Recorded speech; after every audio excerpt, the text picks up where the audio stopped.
Hello, guten Tag. Thank you very much for coming.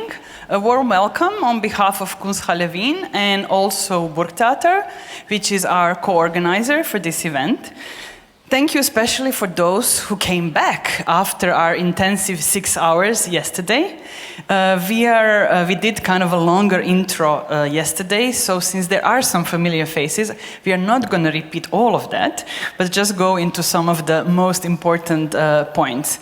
So I want to say that we are really glad to be here in this special space of Casino, and we are doing this conference in the framework of Europa Maschine, which is a project by theater director Oliver Frljić and theorist and activist Rečko Horvat. So this is this leaflet where you can also see all the other interesting events that they are doing within it.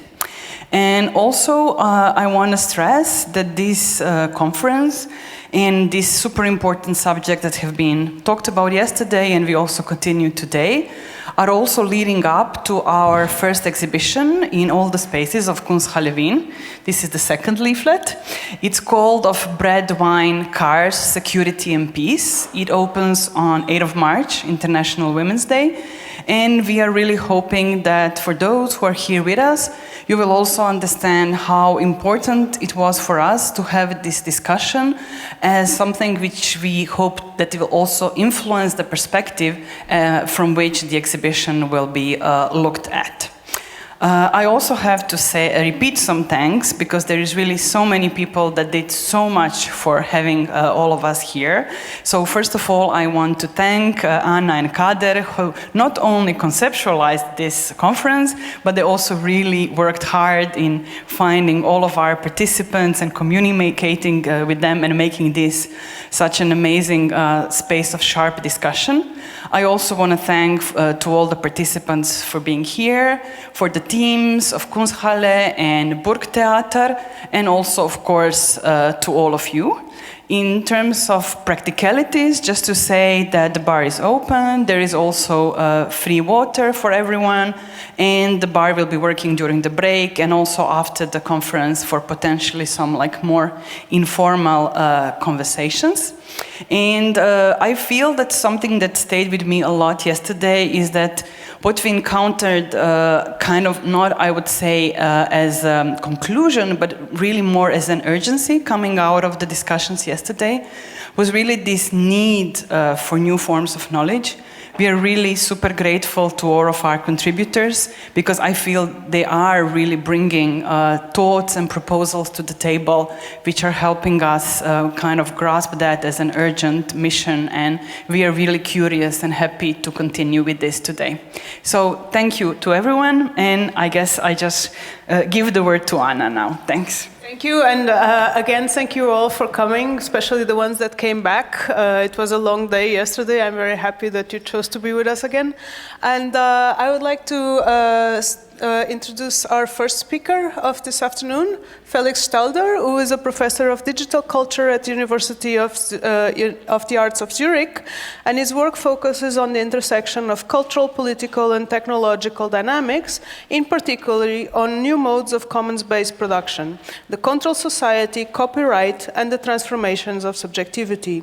He works not only as an academic, but also as a cultural producer, being a moderator of the mailing list NetTime and a member of the World Information Institute and the Technopolitics Working Group, both based in Vienna, and his recent publications include Digital Solidarity and Digital Condition, the first published in 2014 and the second in 2018. Please, Felix.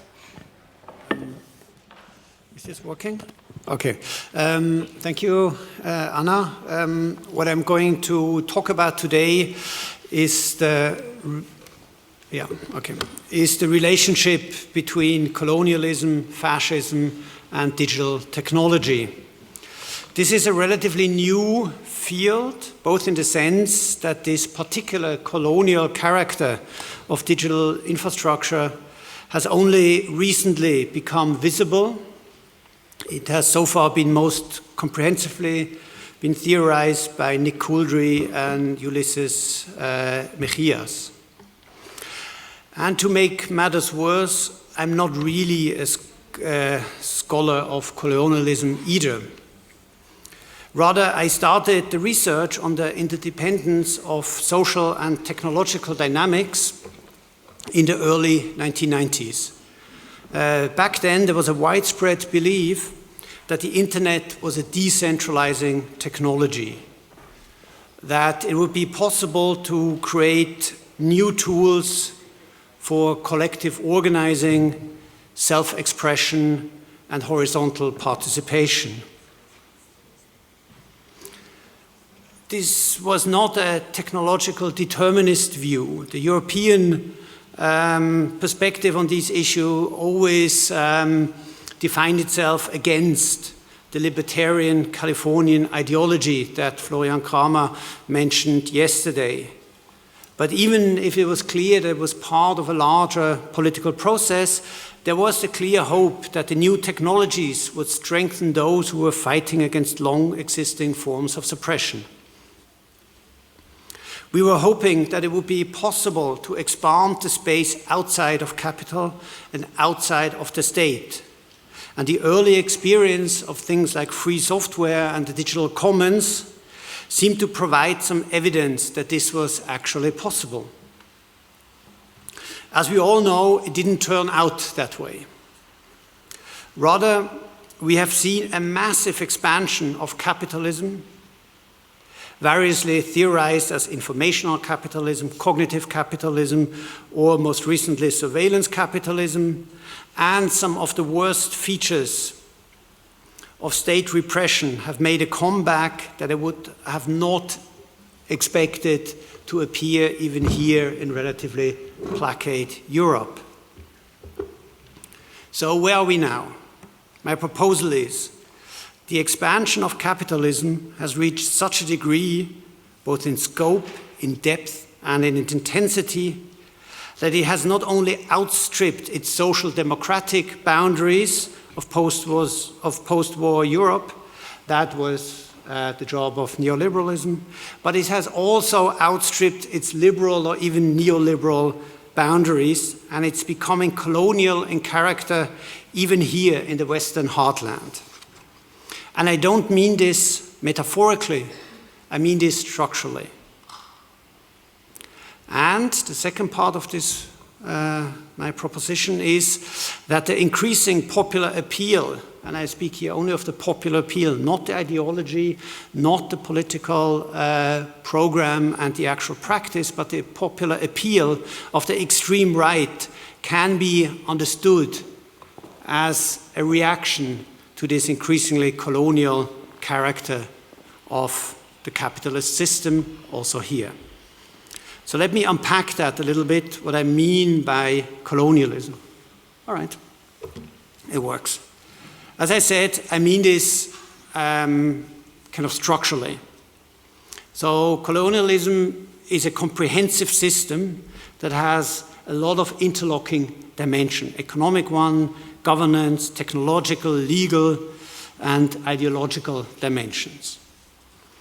The economic system is most, kind of its core is about appropriation by dispossession. There is, of course, the dispossession of labor power in form of slavery, bonded labor, and other extreme forms of exploitation. A feature of colonialism in respect to labor is that people are reduced to their labor power and nothing else counts. In a way, they are turned into disposable machine.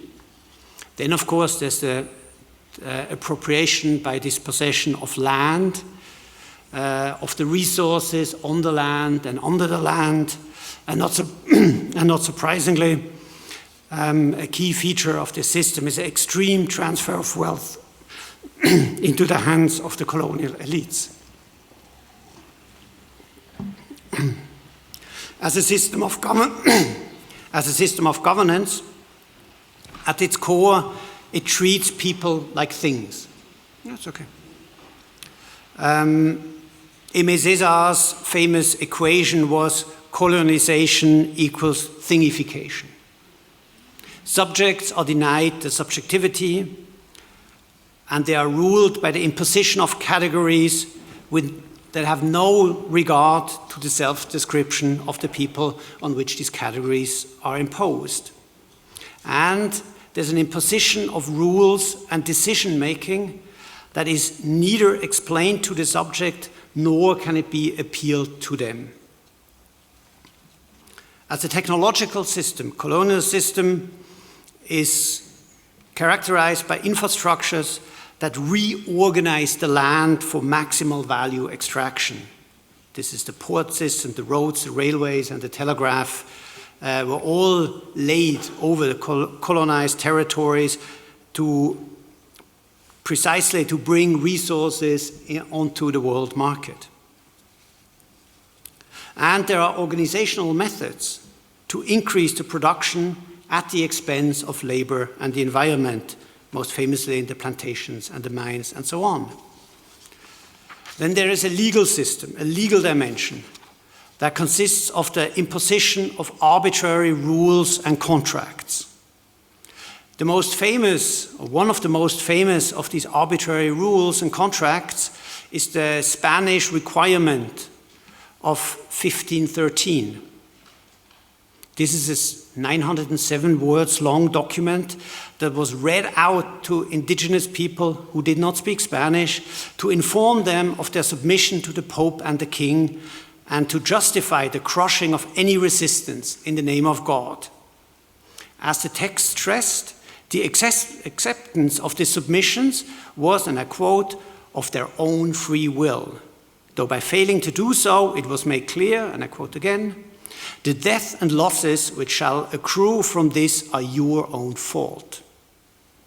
So we have this typical idea of a contract or of rules that are accepted voluntarily.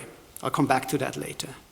And many other such arbitrary rules and contracts will be imposed in the history of colonialism to give it a veneer of legality. And sometimes it's the imposition of legal codes that eradicate other ways of organizing the social. Jean-Paul Sartre, in his text Colonialism as a System, pointed out that the export of the French legal system, the Code Napoleon, often regarded as one of the crowns of the French Enlightenment, the export of this, or the imposition of this legal system to Algeria brought about the destruction of communal forms of land ownership, forcing the peasants onto ever more fragmented, because individualized, pieces of land that could then be bought up on the cheap. And there is an ideological system that consists of two parts. One is the devaluation of pre-existing relations and knowledges. People are branded as primitives or barbarians, as barely humans that have nothing to offer to the course of civilization. And in that process, land becomes terra nullis, land that belongs to nobody and is therefore free for the taking. And the counterpart of this is the claim to bring a superior civilization, a religion, knowledges, and technologies that can be imposed on the population too primitive to help themselves. And resistance is a sign of their backwardness that thus justifies the imposition even more.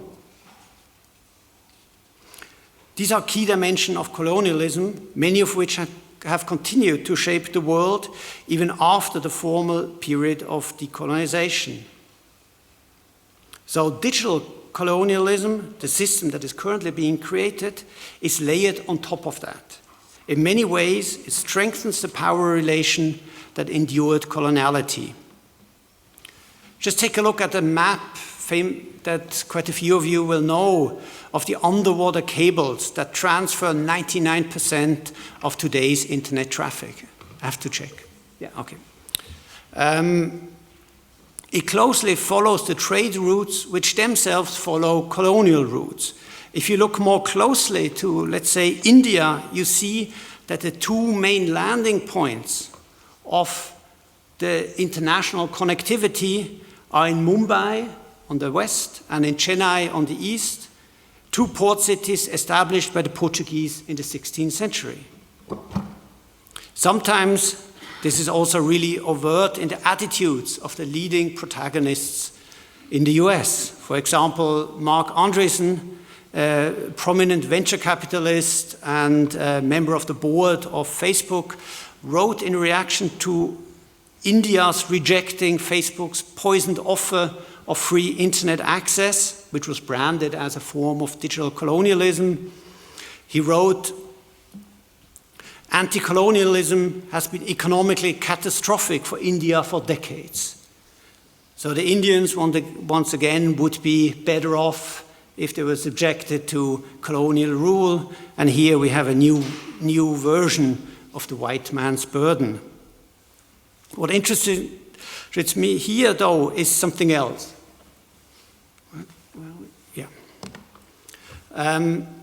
It is a specific feature of digital colonialism, namely that it's a system that is also increasingly applied internally. That is, it structures also the relationship between the national elites and their own populations. That is also us here. So let me quickly run through some forms of this new colonialism. Here again, we have all of these dimensions. We have an economic system that is again about appropriation by dispossession. Labor is not really, unless you take kind of the prison industrial complex, but by and large it's not really slavery, but it's a lot of unpaid or very precarious contract work. And what makes it colonial in this sense is that there's a total lack of control over the conditions of work, a high dependency of the contract worker, and constant workplace surveillance. The land today is partly the land that always used to be, but more importantly, or also importantly, it's the technological systems in which we live our lives that are designed to maximize data extraction. And the resources are the data extracted and the ability to control and steer humans. Shoshana Zuboff called this human futures. And if you look at what are the biggest corporations these days, or the most wealthy billionaires these days, you can clearly see this extreme transfer of wealth into the hands of the new data elites. And it's accompanied by a new system of governance. The current form of thingification is best described as neo-behaviorism. Behaviorism, and now neo-behaviorism or data behaviorism, is a system where only observable behavior counts. Subjective states can be ignored. And since observable behavior counts, the observer, if he observes keenly, soon knows more than the observed. So the observer is actually the specialist and the authoritative figure on the life of the observed. Google famously wants to answer the questions before you ask it. So they will know what you're interested in better than you do. And here, again, we have subjects that are denied of their subjectivity. Hence the system, for example, has, even though it claims to know you better than you know yourself, at the same time, the system has great difficulty to differentiate between people and bots. And I always thought this is a contradiction, but by now I really think both statements can be true at the same time, based on this very particular way that the subject is constructed as this objectively knowable entity. And based on the superior knowledge that the observer, now knowing infinitely more than Skinner's assistants with their charts that they were drawing up, based on this superior knowledge, categories can again be imposed that are alien to the people on which they are imposed. Based on these categories and based on this data, we have algorithm decision-making systems that are neither made clear what is being decided, how it's being decided, nor are there any forms of recourse against the decisions. There's no appeal process to these systems. Again, decisions, sometimes life-shaping decisions, are simply imposed. Ideally, they are imposed in a way without being noticed. I have to see where we are. Yeah, that's the governance system, sorry. The technological system is composed of hardware, software, platforms, and data analytics. Previous separate domains such as social media, sensor data from the Internet of Things, from smart cities, and from institutional data repositories, think of healthcare, are now being integrated. And they are integrated into technological systems that are designed to reconstitute all aspects of life to maximize data extraction from and control over users in order to manipulate reality for profit. And we see this even here in this famous comparison between the two the crowds waiting to hear who is the new pope in 2005. They were all there for religious reasons. In 2013, they were all working for the big social media companies. God is Google. And of course, there is this has its own legal regime. It's again about the imposition of arbitrary rules and contracts. Terms of service provided by the social media networks are famously long and opaque, designed to be not understood, and even if you understand them, they are subject to continuous change, to which only submission or suicide by deleting yourself from the network are possible. You see here a work by Dima Jaranovsky, who simply printed out the service agreements of the most popular social media apps in 2018. The longest one is Instagram. It's 17,161 words long, or it was that long when he printed it out. It probably changed since then. And this is roughly 19 times longer than the Spanish requirement of 1513. But here, at least, you get to click on agree. In many cases, such as facial recognitions in public spaces, consent is neither asked nor can it be withheld. On a more international level, the World Trade Organization is currently negotiating treaties on the free flow of data to preempt growing attempts to impose limits on the centralization of it. India has objected to this free flow of data regime, calling it a new form of colonialism. But as activists in India have explained to me, it's really that they want to be the colonializers themselves. So this is the really ambiguous element of this regime. It has these old colonial dimensions to it. So the charge of the Indian government that this is a colonial regime is factually correct. But what they want to do is they want to become colonializers themselves. And of course, we have again the imposition of legal codes that eradicates other ways of organizing the social. Intellectual property law has long been used to eradicate collective creation and collective ownership. And now the outdated and increasingly arbitrary boundaries between private and public data are used to justify the sucking up of all the data that is somehow just out there in the public. And there is obviously an ideological system that has, a lot of elements if you look at it. There's the claim that data is the key source of knowledge. So we need to have this data, otherwise we will never be able to understand the world. There's a claim of the general, undifferentiated, positive value of connection and information.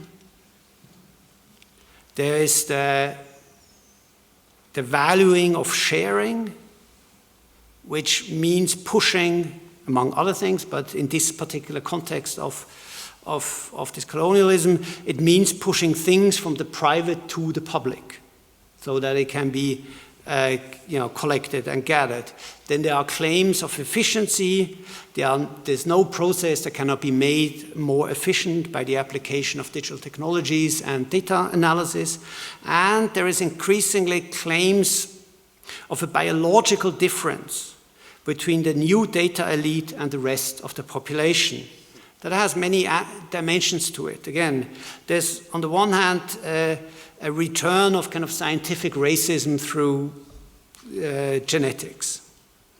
And there are large-scale investments in life-extending technologies, kind of hacking death, as it's called.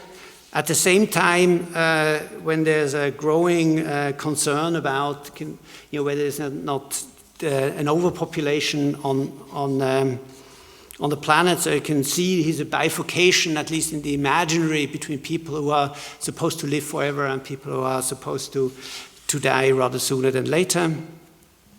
And with that, these claims kind of implicit is the devaluation of other forms of being in the world.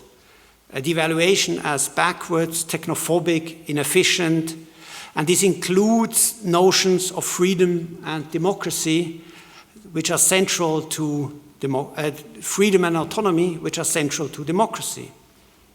And democracy itself and everything that is needed for it, general education, public debate, protection of minorities, and so on, is equally devaluated as inefficient.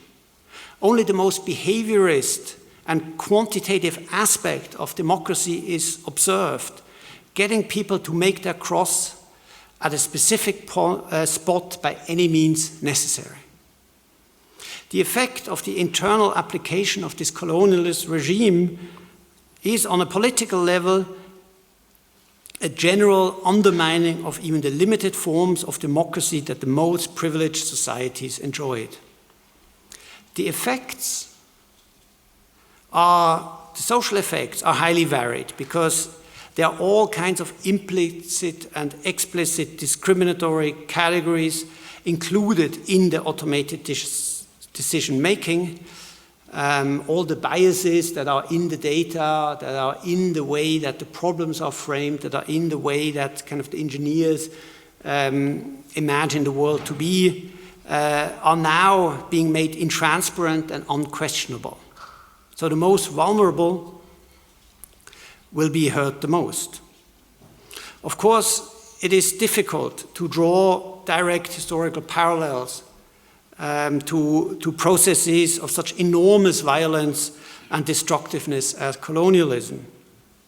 And this is not the claim that the destruction is on the same scale. But, as I said, it's a structural argument that the ordering of society has many parallels.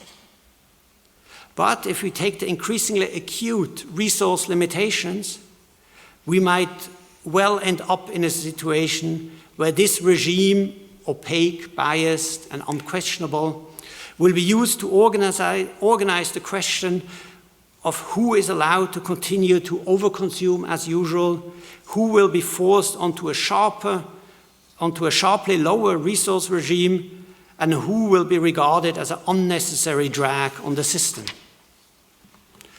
Let me come back to the initial claim that the rise of the extreme right is a reaction to this, and not its cause and not its necessary consequence. I take this argument from Karl Polanyi, who was an active member of the Red Vienna, and he observed the rise of fascism up close in the 1930s and was forced to leave Vienna as early as 1935. In his view, the popular appeal, and again, this is about the popular appeal, not the ideological structure or kind of the political practice, but the popular appeal of fascism can be understood as a defensive reaction against the reduction of everything, even human life and nature, to a mere input into capitalist production. Obviously, fascism as a reaction is even worse than the problem it reacts to, but it's still what he called a counter-movement to that reaction. So the popular appeal lies in the claim to protect certain things from becoming a mere input and to protect the privileged group from the ravages of dehumanization and exploitation by increasing the dehumanization and exploitation of others. Thus, in order to fight fascism, we need to do both. Fight it on an ideological and a practical front, but also we need to offer other ways to protect against the ravages of this new internal colonization. Thank you.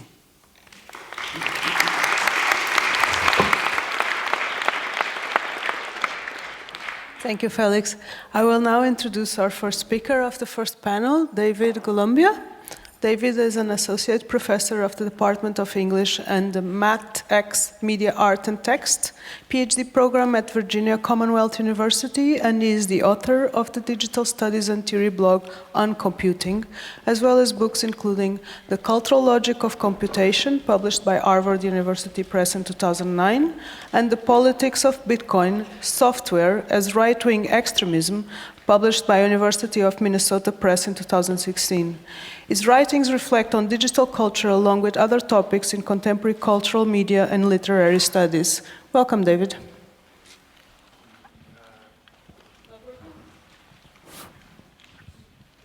David's mic is not working.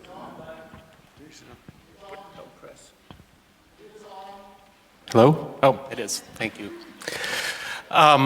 Well, I'm really glad to be here, and the papers have just been wonderful and given me a lot to think about. You know, at the same time, I'm coming from the United States, and so far, at least in what I've seen, I feel that there's a sense of urgency I have that I don't feel has necessarily been shared. And I feel, you know, I'm sort of tired of working on Bitcoin. It isn't really something I wanted to work on ever. It seems like a kind of waste of time.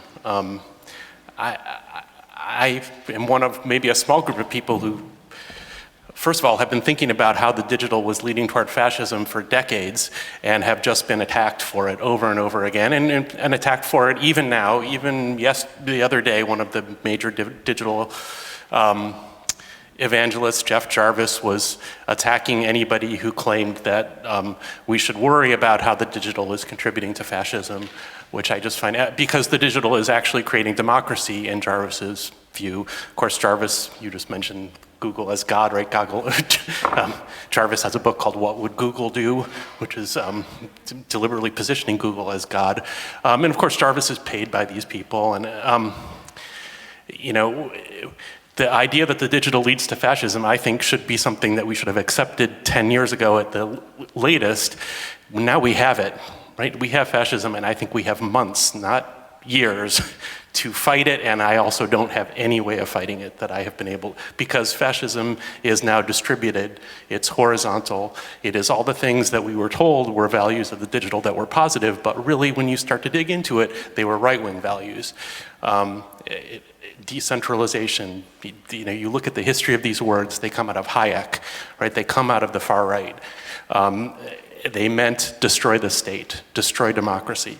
And that is how their advocates have talked about them. I'm just going to say one other thing, which is I wish I could have, I have some longer term projects about the connections of digital technology and fascism that I wish I could have delivered today, but they just aren't ready yet. So I'm going to walk through, and this will be quite complementary to Felix's paper and some of the other ones, but I'm just going to walk through the sort of obligatory what blockchain is, and then explain why I think it's relevant to talk about here in this context. And I don't like the form of this paper, but given the audience, I feel like I have to do it, and I guess we'll see how it goes. So I've titled this paper, Blockchain, the White Man's Burden. And I'll start by saying it's conventional to begin any work on blockchain by explaining what blockchain is, in which one repeats the same advertising slogans that have been stated endlessly by digital evangelists.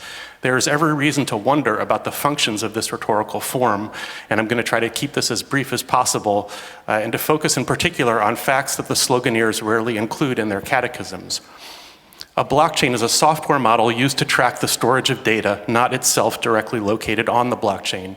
The simplest description usually given is that of a ledger, meaning an accounting record of transactions. Blockchains require each machine that is truly participating in them to run and host essentially the entirety of the ledger. Each machine running the blockchain participates in verification operations to ensure that new transactions are authentic before they can be recorded in the ledger. Periodically, machines running these operations are rewarded with tokens, which are essentially just incremented numbers, also recorded in the ledger of transactions. Blockchains were invented because of these tokens, which are conventionally given the misleading name cryptocurrencies. That name was given to them as a result of a decades-long effort by encryption enthusiasts, known as crypto-anarchists and cypherpunks, especially, overwhelmingly associated with the political far right, including Nazis, who were desperate to develop a payment system that would be outside of legal oversight by what they crudely refer to as the state, which deserves 3 parentheses around it, in no small part to fund organized crime activities that they insist should be outside of governmental control altogether. Crypto-anarchists rely on theories developed by self-identified economists who take the Chicago school as the left edge and move farther right from there all the way to Hans Hoppe, who Florian mentioned yesterday, who I think it's also fair to describe as a Nazi. At the limits of this discourse, favored by many of the most persistent blockchain promoters, economic theory itself starts to blur into a verbal phantasmagoria that bears many of the hallmarks of fascist rhetoric in its characteristic rejection of reality testing. What the blockchain promoters don't want to tell you is that they now have voluminous and incontestable evidence that their theories, in quotes, insofar as they really deserve that name, are wrong. They don't want you to know that Bitcoin is by far not the only cryptocurrency, but that reliable trackers indicate that there have been somewhere between 1,000 and 2,000 such tokens created over the past decade, and you can go Google this for yourself, just Google other cryptocurrencies. Most of them with far fewer tokens in circulation than Bitcoin has, and that nearly all of them, no matter how limited the number, have the same value, 0. Scarcity has nothing to do with the persistence of value. Of course, that's one of the Bitcoin myths, that the scarcer something is, the more valuable it is. What they don't want to tell you is that all the trading markets in cryptocurrencies are so dominated by scams and frauds that it is hard to locate any significant volume of organic trading in them at all. In fact, scams and frauds is a good word to substitute when people mention blockchain or cryptocurrency or Bitcoin. This shouldn't be a surprise because in democracies, the state control Bitcoin inventors hate so much really exists or existed until very recently, especially in highly regulated trading markets, to push back against fraud and gaming the system.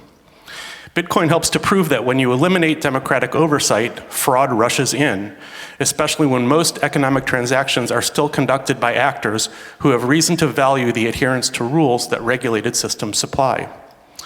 Here we start to see one of the contradictions at the heart of all of these practices. Blockchain claims to be structured around what it calls trust and verification because of the distributed mechanisms built in to verify transactions. But these are confined entirely to technological phenomena.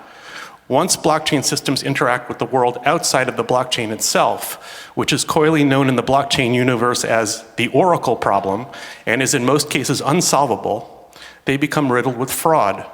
Fraud that promoters insist is somehow incidental to the software rather than its point. Blockchain promoters also don't want to explain that there are essentially only 2 blockchains that actually function today, the Bitcoin blockchain and the Ethereum blockchain. The reason is simple. Blockchains are incredibly energy intensive.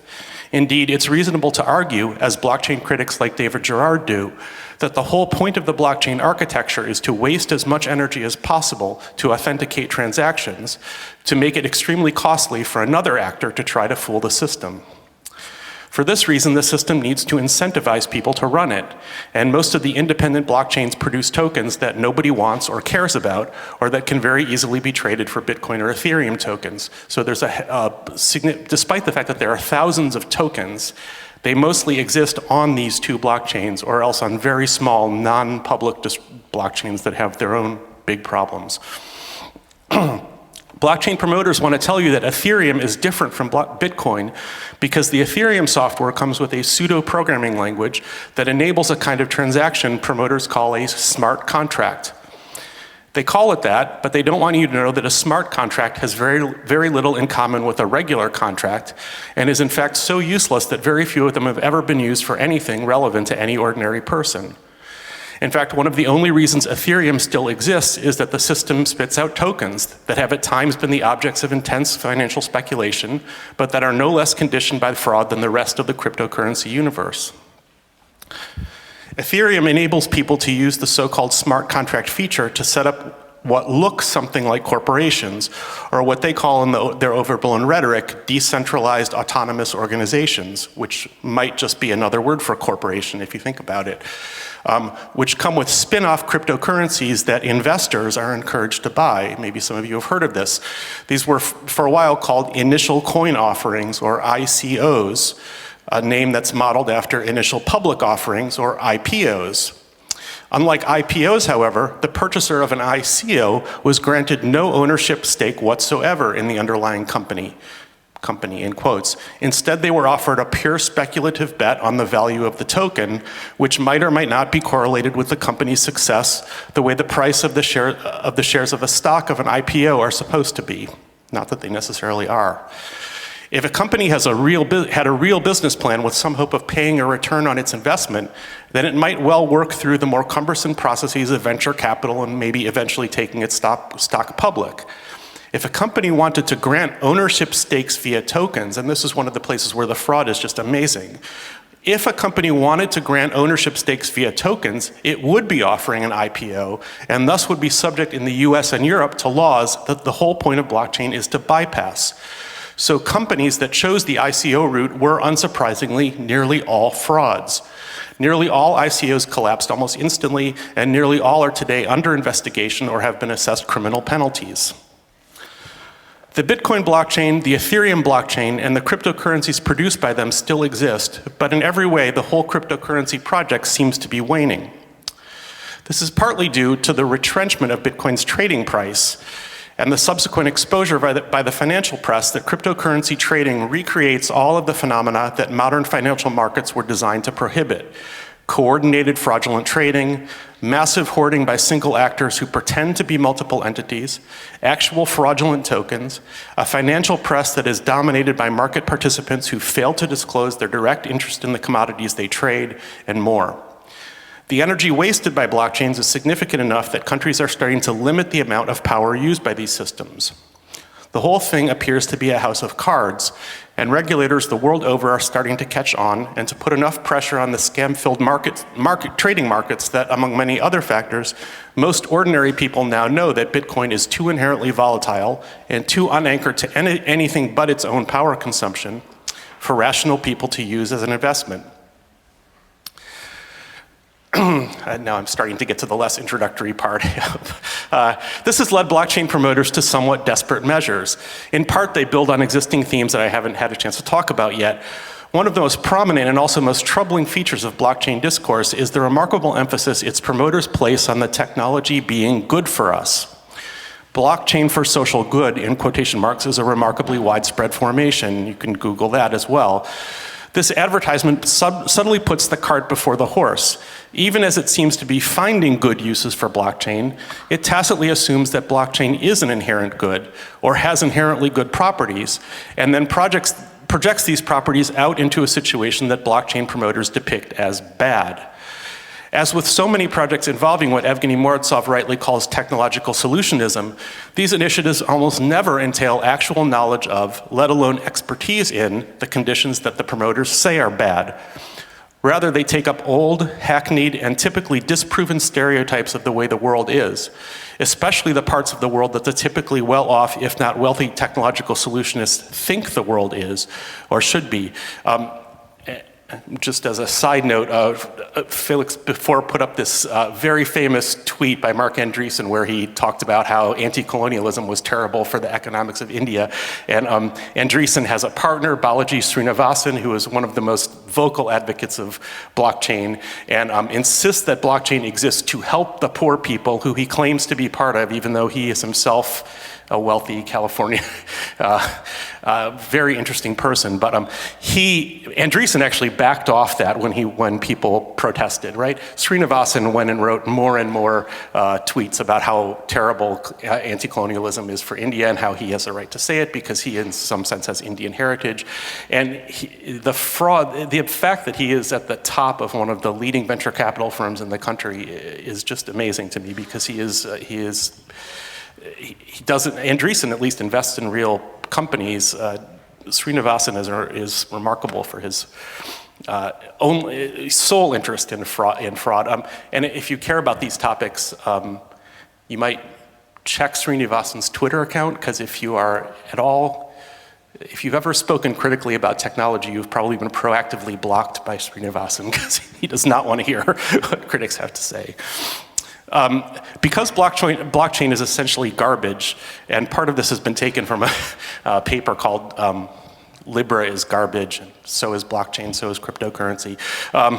Its functions in neo-colonial discourse are both especially interesting and not immediately amenable to easy analysis. Blockchain has virtually no success to point to. Any empirical testing would quickly show that ordinary folks are even more likely to lose money than to make it by investing in cryptocurrency. They're even more likely to lose money in purchasing the equipment and power necessary to generate tokens on their own, so that very few individuals even engage in this activity anymore, despite its being at the heart of the blockchain story. So rather than any number of lucrative development efforts undertaken by both international corporations and humanitarian NGOs, blockchain's promises are evidently empty signifiers. This is not to say that promises of riches due to natural resource exploitation are fully saturated signifiers, but it is notable that Shell Oil and the exploiters of coltan and other materials for the tech industry can make far more concrete offers of ongoing capital production than can a blockchain startup. Blockchain startups essentially offer relatively modest sums of venture capital and aggressive bullying promises which lack practical examples for support. Some of these promises, and here we are talking especially about the third world, include producing currency, replacing existing currency, serving as a safe haven currency for countries experiencing financial trouble, which is one of the most remarkable bits of this discourse, right? You see countries like Venezuela in which the currency is madly inflating, and you get these blockchain promoters rushing out and saying, well, what you should do is put your money into Bitcoin, right? Which is basically the only guaranteed way to lose their money more quickly than to leave it in the heavily inflating national currency. And that's clearly proven. There's no way around it. And if you try to show that to Bitcoin people, they will, what they do is they try to redefine inflation, right? They can't look at their own incredibly quickly inflating currency and admit that it is inflating. They replacing central banking, of course, and then we get to these other non-financial ones. That's where I'm going to focus the rest of the talk. Providing immutable records of property ownership, providing uniquely unforgeable identifiers of persons or anything else, which sometimes goes under the fascinating name of self-sovereign individuals, which is a name that seems to be in part derived from a crazy movement in the United States called the Sovereign Citizens Movement. I don't know if any of you have heard of that, but it is one of the craziest far-right movements of people who believe that the courts and the US government have misinterpreted the US Constitution, but individuals can interpret it properly. And there are amazing videos you can watch of people being pulled over for speeding by police and having these sovereign citizens try to instruct the police in what the Constitution actually says about speeding. And the fact that the blockchain people would even use words that begin to invoke this movement is remarkable. Securing more of the promises, securing digital interactions so they are more trustworthy, providing cheap remittance services for international money transfers, banking the unbanked, one of blockchain's most absurd and offensive claims, And one key to the political project called Libra, recently mooted by Facebook in an effort to bully democracies away from regulating its assaults on our political systems, which I think is really the only point of Libra, which is completely underdetermined by the white paper that it's provided. And supplanting systems that are touched by widespread fraud with ones that are much less easy, to say nothing of impossible to defraud. To be sure, you can find tens of thousands of stories on the web claiming that blockchain does all of these things. But once you read the stories carefully, you'll find that you are always, and I mean always, reading descriptions of pilot projects, or entirely speculative projections of what could be, or small running pieces of technology that use only a part of what we call blockchain technology, but are crucially not running on a public blockchain network that anyone can join. These continual promises for things that cannot be delivered opens up avenues for pure speculation of the theoretical and not financial sort. For we are all too familiar with a technology, or what might be better described as a kind of poiesis, or creative making, that is empty, fraudulent, and yet advertised as incredibly desirable, productive, and unassailable. And that is, of course, whiteness. And here I was reading Kaplana's book as we were preparing for the conference and thinking about my own work on whiteness, and it really, I think there's a lot to think about here. Both blockchain and whiteness tell the world that they are incredibly necessary, that no matter how wasteful they may appear by any objective measurement, it is in fact we and not it that are wasteful, that critical attention drawn to it must be directed back at the critic, that it has a more direct and authentic connection to real property than the ordinary property relations with which we are familiar. And here I'm thinking of a wonderful paper by a legal scholar called Whiteness as Property, that's pretty well known in the US studies of race, that it has an urgent and direct connection to human right that trumps what the rest of us think rights are. That any attempt to reasonably adjudicate between its claims for itself and the claims of what are apparently similar qualities in other makings, that is, claims about human beings made about whites versus non-whites, and claims about data storage technologies made about blockchain versus databases, spreadsheets, and other far more useful, widespread, and effective digital storage techniques. Consider the pattern in which critics point out that blockchain is designed to waste energy in order to verify transactions. Blockchain advocates respond to this by claiming that blockchain is necessary for social good, and that therefore no matter how much energy is wasted on it by design, society is obligated to pay that tax because of blockchain's beneficence. The cryptocurrency world is full of scams and ripoffs. Blockchain advocates respond by claiming that critics are actually hurting the world's poorest people because blockchain is actually good for them, even though they know that what they really want to do is rip these people off. And so criticism will deny them a necessary and beneficent gift.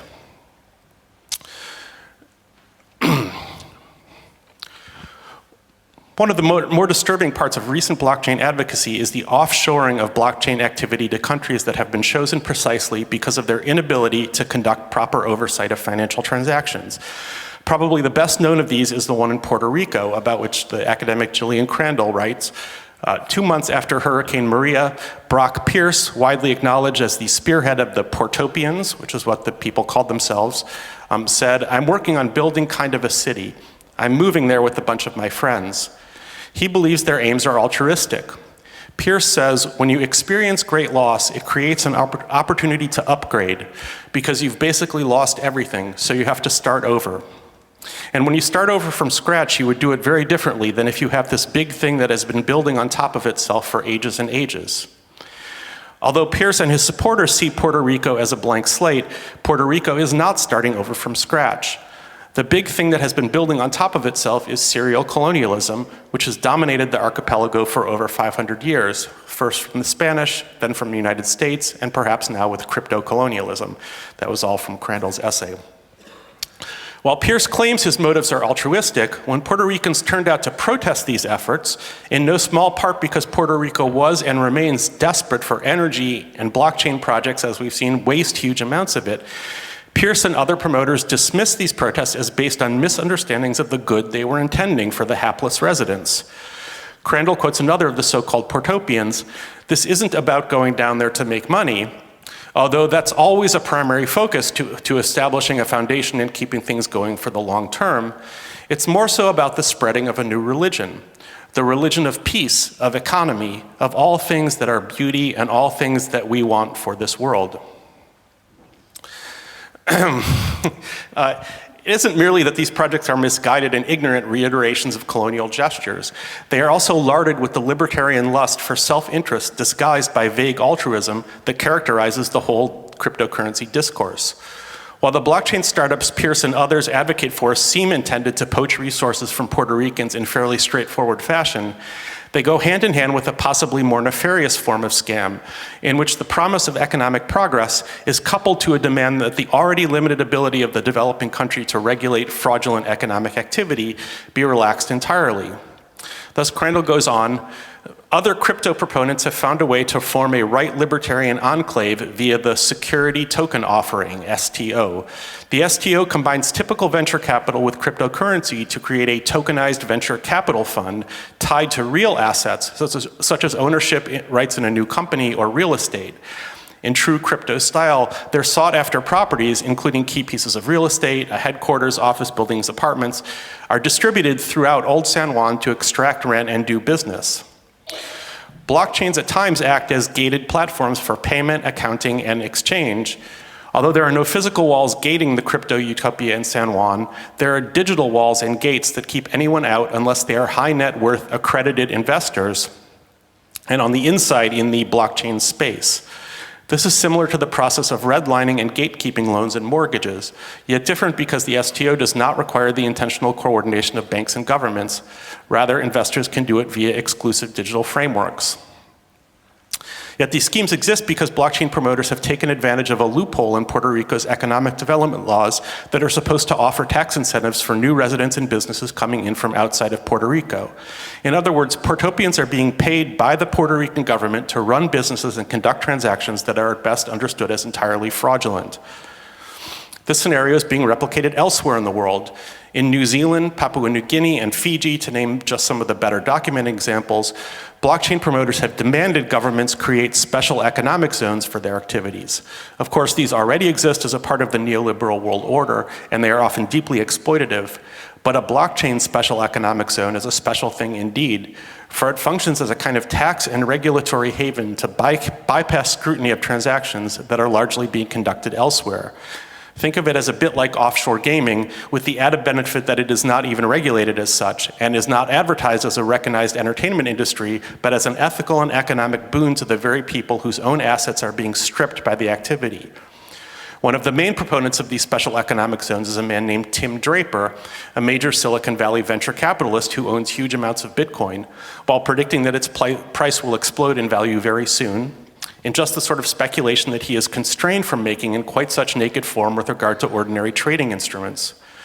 Draper is the same man who advocates for California to secede from the US by splitting into 6, or more recently 3, separate states, and was an early investor in the fraudulent medical device company Theranos, a company that almost everyone is now convinced never had any hope of delivering the product it promised because the promises were physically impossible. And if you've John Carreyrou's book on Theranos, Bad Blood, is absolutely terrific, and it explains why the promises Theranos was making and continues to make a little bit could not possibly be realized. It has to do with the volume of blood that was being claimed you could do all the tests on that Theranos claimed it could do. And Draper is one of the few people around who still insist, despite SEC rulings and criminal indictments, that Theranos was not fraudulent to the core. Now I'm coming to the end here. Most of us in the West probably know that the phrase, the white man's burden, comes to us from a poem by the British writer Rudyard Kipling.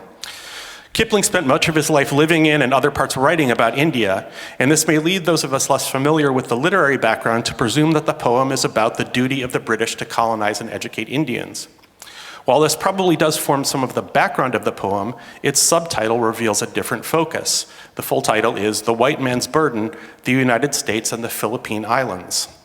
And as Patrick Brantlinger puts it, Kipling's aim was to encourage the American government to take over the Philippines, one of the territorial prizes of the Spanish-American War, and rule it with the same energy, honor, and beneficence that he believed characterized British rule over the non-white populations of India and Africa. Yet our divergent national histories entail certain differences in the imperial projects seen from across the North Atlantic. The British could claim, however hypocritically, to be gracing its imperial others with the benefits of centuries of civilization. The US, on the other hand, saw itself constantly rebuked as an uncivilized upstart, and for historical reasons had been reluctant to engage in colonization projects beyond what it perceived as its legitimate territorial boundaries. Kipling's plea to Americans, then, has been taken to emphasize an abstract whiteness as the justification for imperialism, but just as much the advances in industrialization and technology that were coming more and more to characterize the US in the minds of the West. The historian of technology, Michael Adis, has focused specifically on US adventurism in the Philippines as a site where technology supplants cultural history and religion as prime justifications for imperialism. While the Americans' well-publicized intent was to prepare the Filipinos for self-rule, the preparation of the Filipinos for independence was never seen in purely political terms, he writes. Instead, perhaps more than in any other colony, the role of the engineer as civilizer was touted by politicians in Washington and officials in the Philippines. As he saw it, the Filipinos could not get enough of the new technology that colonization made available to the islands. Adis is largely talking about technologies related to transportation and construction, although he notes that modernization of legal codes and currency were also important to technological imperialism, as Felix was just talking about. The example of blockchain suggests another dimension to technological imperialism that the evident utility of railroads and irrigation systems may obscure. For blockchain, despite the amazing hype associated with it, appears to benefit nobody but the colonizer, and whatever subordinates the blockchain imperialist has to pay off to get his way. The real benefit blockchain provides is something like whiteness, with all its intended fictions and contradictions. Whiteness is a technology that cannot deliver, or can only deliver a lack that too frequently erupts into fascism on the domestic front and colonialism elsewhere. In both cases, it has nothing to offer but the disparagement of the non-white and the exaltation of the white on grounds that it knows only too well it cannot actually provide. In this small way, then, blockchain may help to illuminate something that may be less clear in other imperialist projects, that even when what imperialism delivers include material benefits to its subjects, its most important deliverables may be neither economic nor practical in nature, but rather cultural and political. The power of the message that what is possessed by or even characteristic of colonized people may in fact be owed as the wages of whiteness. That one of the core properties of whiteness is its ability to convince everyone, whites and non-whites alike, that non-whites owe themselves to whites. Whether it is whites on the home front or non-whites in the periphery who subscribe to this belief, the results are arguably no less destructive. Thank you. When it comes to defining fascism, one of the greatest difficulties, if not the greatest, hinges on the economic question. Is there such a thing one can call a fascist economy? Hitler allegedly said, and is very often quoted as saying, the basic feature of our economic theory is that we have no theory at all. Perhaps even more often quoted, Stuart Wolf sustained that, and the quote is in the PowerPoint. No comparative study exists of fascist economic systems, nor is this surprising, for one can legitimately doubt whether it is appropriate to use so distinctive a term as system when discussing fascist economics. Most scholars would maintain that fascism lacks a coherent economic doctrine, though they agree that as a rule, fascist regimes favor a relatively more nationalistic and state monopoly variant of capitalism, rather than a relatively more liberal and international form of capitalism. The lack of a coherent economic doctrine makes fascism itself hard to define, leaving one to describe fascism as a loose collection of assembled features. 14 features in the famous list put together by Umberto Eco. If a regime displays a great many of these features, it is said to fall under the fascist spectrum. Now, I would like to propose a different approach.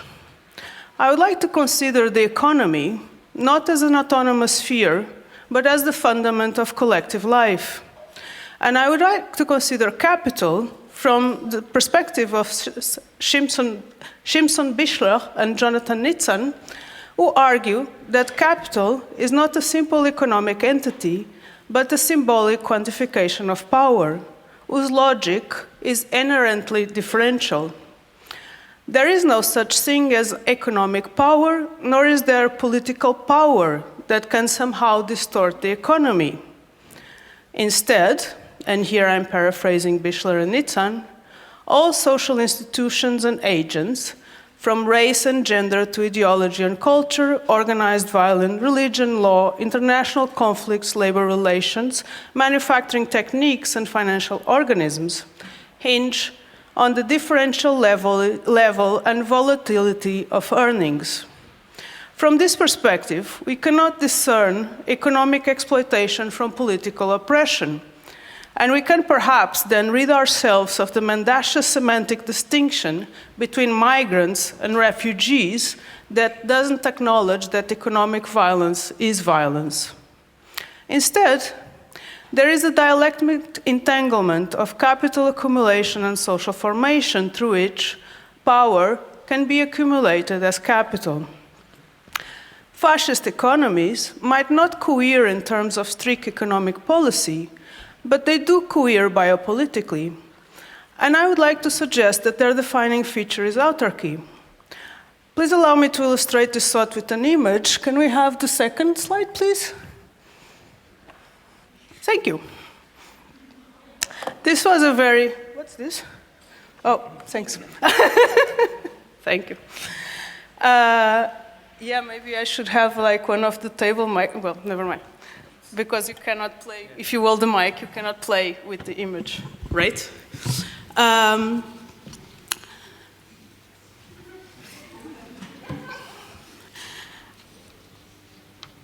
This was a famous poster that was part of the AfD campaign in Germany some years ago, whose slogan means, New Germans, ? We can produce them ourselves. Marinetti famously argued that fascism ought to liberate women from marital tyranny. Fascism ought to liberate women from being enslaved to the nuclear family. And I quote him, "We want to destroy the ownership of woman," end quote. He was no feminist, however. Women, he sustained, ought not to belong to their husbands, but to the state. And I quote him again, "The woman does not belong to a man, but to the future and to the development of the race," end quote. Women's bodies must thus be recruited and mobilized to multiply the national stock. Womanhood, as we can see in the image the AfD put out, is here reduced to a womb and a smiling mouth, which functions as some sort of obscene orifice, at once suggesting and obscuring that other obscene orifice, which offers access to the uterus. Dripping racism and misogyny from every pore, the AfD image makes manifest that within the ideologic of fascism, racial violence always intersects with and works in tandem with sexual violence. Now, of course, race is a constitutive element of the modern nation states, and it's deployed to maintain the myth of a national identity somehow defined by blood. But one could perhaps say that fascism represents a more intense deployment of the question of race. I'm going to jump over this part because we are going to have a panel completely devoted to this question, so I don't think I need to delve into this. I want to rather return to Marinetti's writings, which I find worth examining because of the nature of the speculation emerging from transhumanists, Bay Area techno-libertarians, and artificial intelligence aficionados that also tap into a very similar fantasy of pathogenic autarky, the same that Marinetti fictionalizes in his novel Mafarka the Futurist. This is the case, I would argue, because the Oedipal elements that converge in the way artificial intelligence is narrativized are far older than the technology. In other words, Marinetti was already in the possession of the fantasy. He was not in possession of the technology. So his description of this like transhumanist Superman is literally an airplane. We'll go back to that in a second. On October 8, 1910, a sizable crowd gathered to attend the opening of the trial opposing Marinetti to the Milanese authorities, who accused his novel, Mafarka the Futurist, of offense against public morality. The chapter in question, like the offending chapter, was called The Rape of the Negress, and its lurid account of the mass rape of African women by Mafarka's infantry. Though Marinetti welcomed the publicity and the attention the trial afforded him, he was troubled by a potential conviction.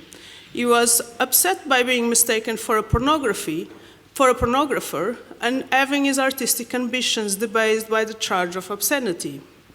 The Rape of the Negress was not meant to provide salacious titillation to the reader. It was rather meant to initiate him, and it is always a him that Marinetti addresses, into his Marinetti's discours futuriste. The novel is, as Barbara Spackman sustains, and I would advise everyone who's interested in Marinetti to read Barbara Spackman's amazing essay, Mafarka and Son, a reproductive fantasy unfolding against an Orientalist background set in Africa. Mafarka is a self-made monarch whose life project is to, next slide please, bypass the vulva and impregnate the ovary that is the male spirit in order to procreate an immortal giant from one's own flesh without concourse or stinking complicity with a woman's womb, end quote. In his preface, Marinetti urges his futurist brothers to eschew procreative sex and embrace autarky. And I quote him again, "In the name of the human pride that we adore, I tell you that hour is near when men with broad foreheads and shins of steel will give birth prodigiously by one effort of flaring will to giants infallible in action. I tell you that the mind of man is an unused ovary. It is we who will be the first to impregnate it." This fertilization of the male spirit will be fictionalized as a strange family drama involving incest, sacrifice, and surrogacy. Pained by the death of his beloved brother, Magamal, who contracted rabies, Mafarka will labor to replace his mortal kin with an immortal mechanical son, the airplane-shaped Gazurma. At least two elements of Marinetti's own biography found their way into Mafarka's story. Marinetti's early erotic attachment to his Sudanese nurse, a feeling he is highly ambivalent about, and the death of his elder brother Leon. In the novel, Mafarka plays the role of surrogate mother for his own grieving mother. But Marinetti's Mafarka also unfolds against the backdrop of Italian colonial aspirations and its belated scramble for Africa. In the first decade of the 20th century, the Italian Nationalist Association, a proto-fascist movement led by Enrico Corradini, Giovanni Papini, and the prominent poet Gabriele D'Annunzio, which merged into the National Fascist Party in 1923, pressed for the expansion of the Italian Empire. Animated by a desire to avenge the humiliation suffered in the Ethiopian campaign, and by the botched annexation of Tunisia, the NIA pressured Prime Minister Giovanni Giolitti into declaring war on the Ottoman Empire in order to annex Libya, a former Roman colony which the NIA felt was rightly theirs and should be taken back. Marinetti served in the Libyan front, where he witnessed the first significant deployment of air power in warfare. 9 Italian aircraft flew both combat and support missions during the campaign, and the first war death of a pilot occurred when an aircraft crashed during a sortie reconnaissance mission. Aviation was obviously, and needless to say, in 1910, cutting-edge technology. It is no accident that Marinetti's Superman, Mafarka's son, is quite literally an airplane. Marinetti's vision of aviation was inspired by Gabriele D'Annunzio's religion-laden rendition of the flyer's heroic sacrifice during World War I and his association of flight with national rebirth.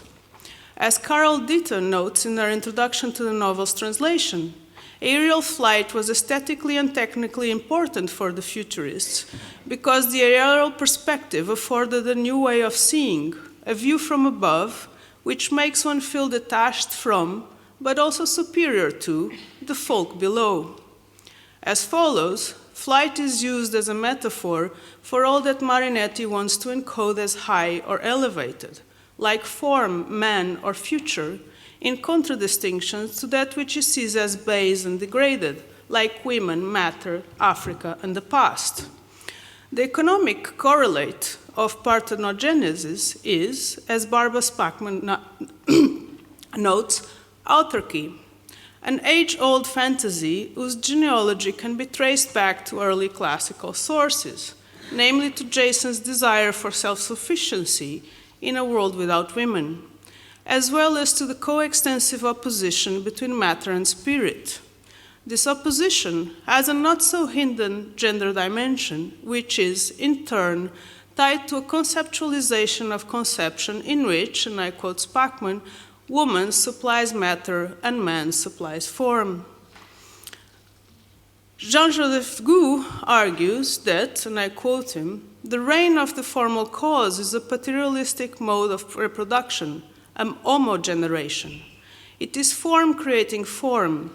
The materialistic conception of sexual and social reproduction, value creating value, the ideology of capital functioning, the concept creating the concept, speculative philosophy, all this creation taking place without mother and without labor, out of desire and form alone.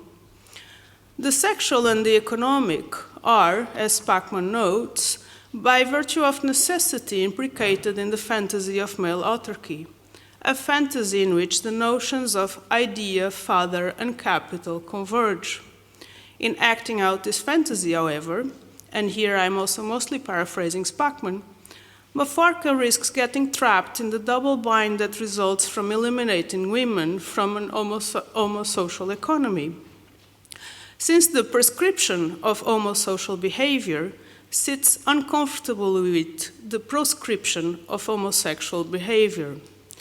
Because the boundaries between the social and the sexual are unstable, instability itself is deployed to regulate bonds between men in, as Spackman puts it, in a more or less terroristic fashion, bringing into view this boundary dispute and its attendant panic.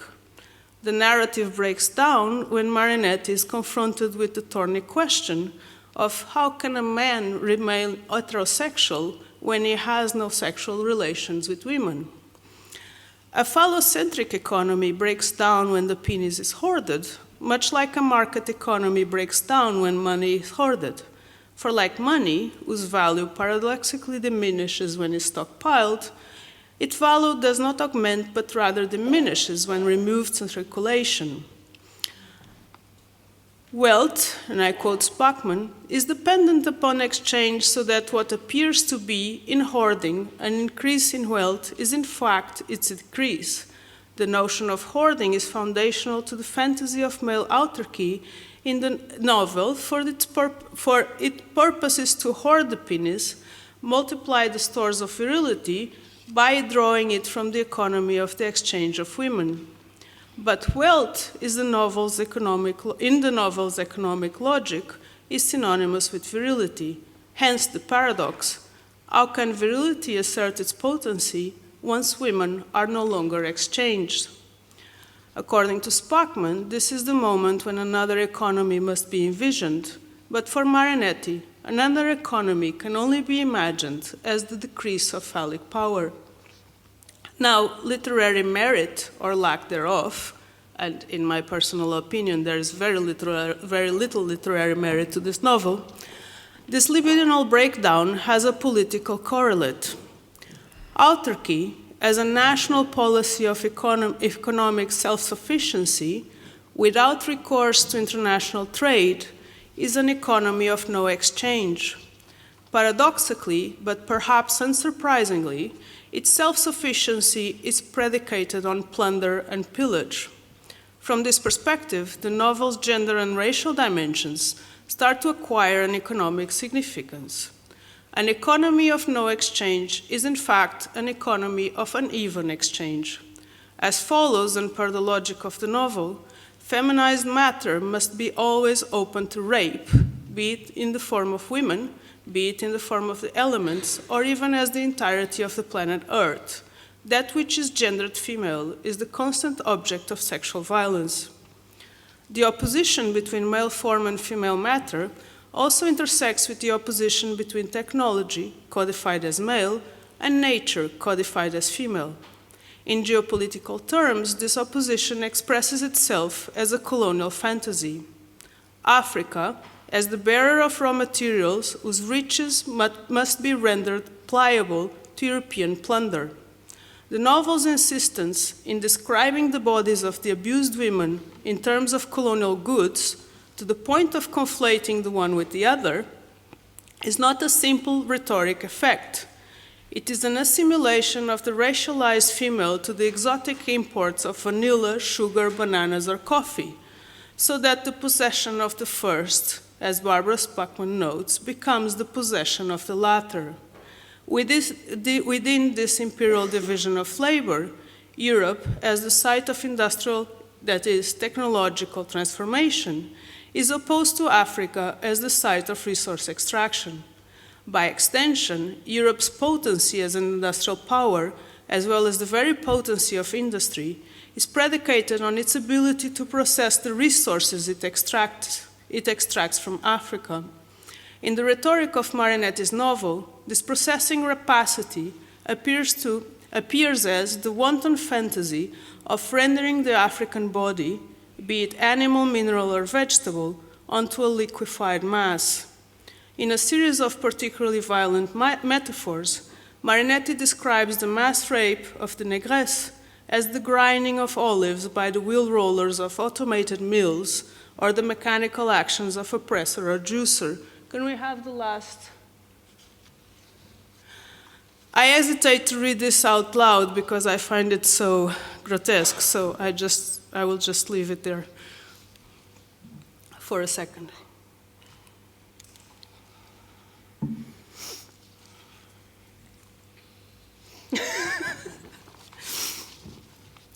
Marinetti is not concerned with the etiology of violence, but his novel is worth revisiting because it can help us think the relationship to violence not as a contingency, but, as Frank Wilderson argues, a matrix that positions the subject, either within close proximity to death, or in the case of Mafarka, the furthest away from it, close to immortality, which in the novel is codified as flight and verticality, much the same as in transhumanist fantasies, which code immortality as a dematerialized, digitized mind. Geopolitically speaking, the present moment could be defined by a process of de-Westernization. The West is rapidly losing its position of dominance, and by the emergence of China as the probable victor in the ongoing dispute over control of the colonial extraction matrix. The survival of Western hegemony hinges on the digital economy, the only fast-growing sector at present, and the sole compelling attempt to project another phase of capitalist accumulation beyond the already exhausted neoliberal phase.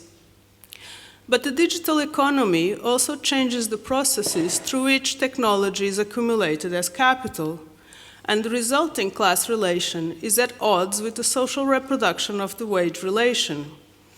Yielding the authority of the inscrutable, the alliance between finance and digital tech is waging a war on labor that leaves an ever-increasing number of people outside of the social contract. It is perhaps unsurprising that present political rhetoric distorts this geopolitical conjecture into a racial panic, involving scenarios of reverse colonization and the putative subjugation of white people. Needless to say, we are standing at an historical threshold. If we are to prevent another genocide, as Pachman noted, another economy must be envisioned. But the West can only imagine that other economy as the decrease of phallic power. Fantasies of parthenogenesis and autarky speak of the closing of the frontier. In their lowbrow version, they scream build the wall. In their highbrow versions, they mourn the loss of Enlightenment values, tacitly accepting that vast swaths of humanity need to be sacrificed in order that humanism can be rescued. Either way, they are the expression of a wounded narcissism unable to divest itself from the pleasurable investment in the increasing besieged notion of their own universality. In 2003, Frederick Jameson famously said that it's easier to imagine the end of the world than to imagine the end of capitalism. I would like to end by saying that it seems to me that for a vast part of the mostly white and relatively affluent population, unburdened by centuries of persecution, the end of the world is, unconsciously or semi-consciously, preferable to the end of the privilege afforded by racial capitalism. Thank you.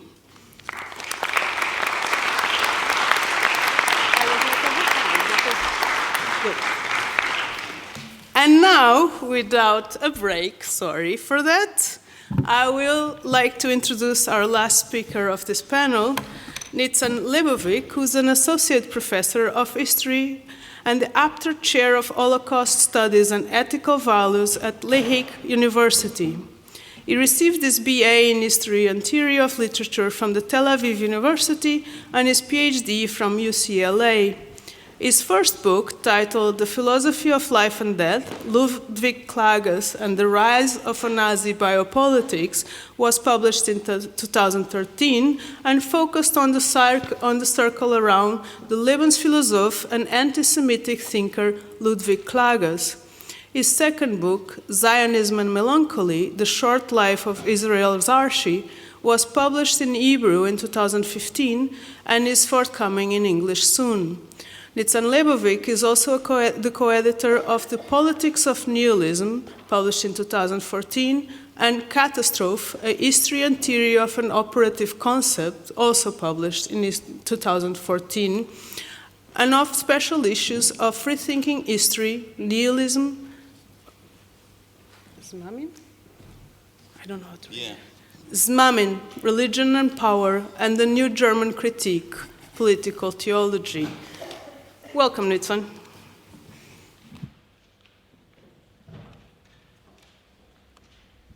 Thank you very much, Anna. I need to update my website.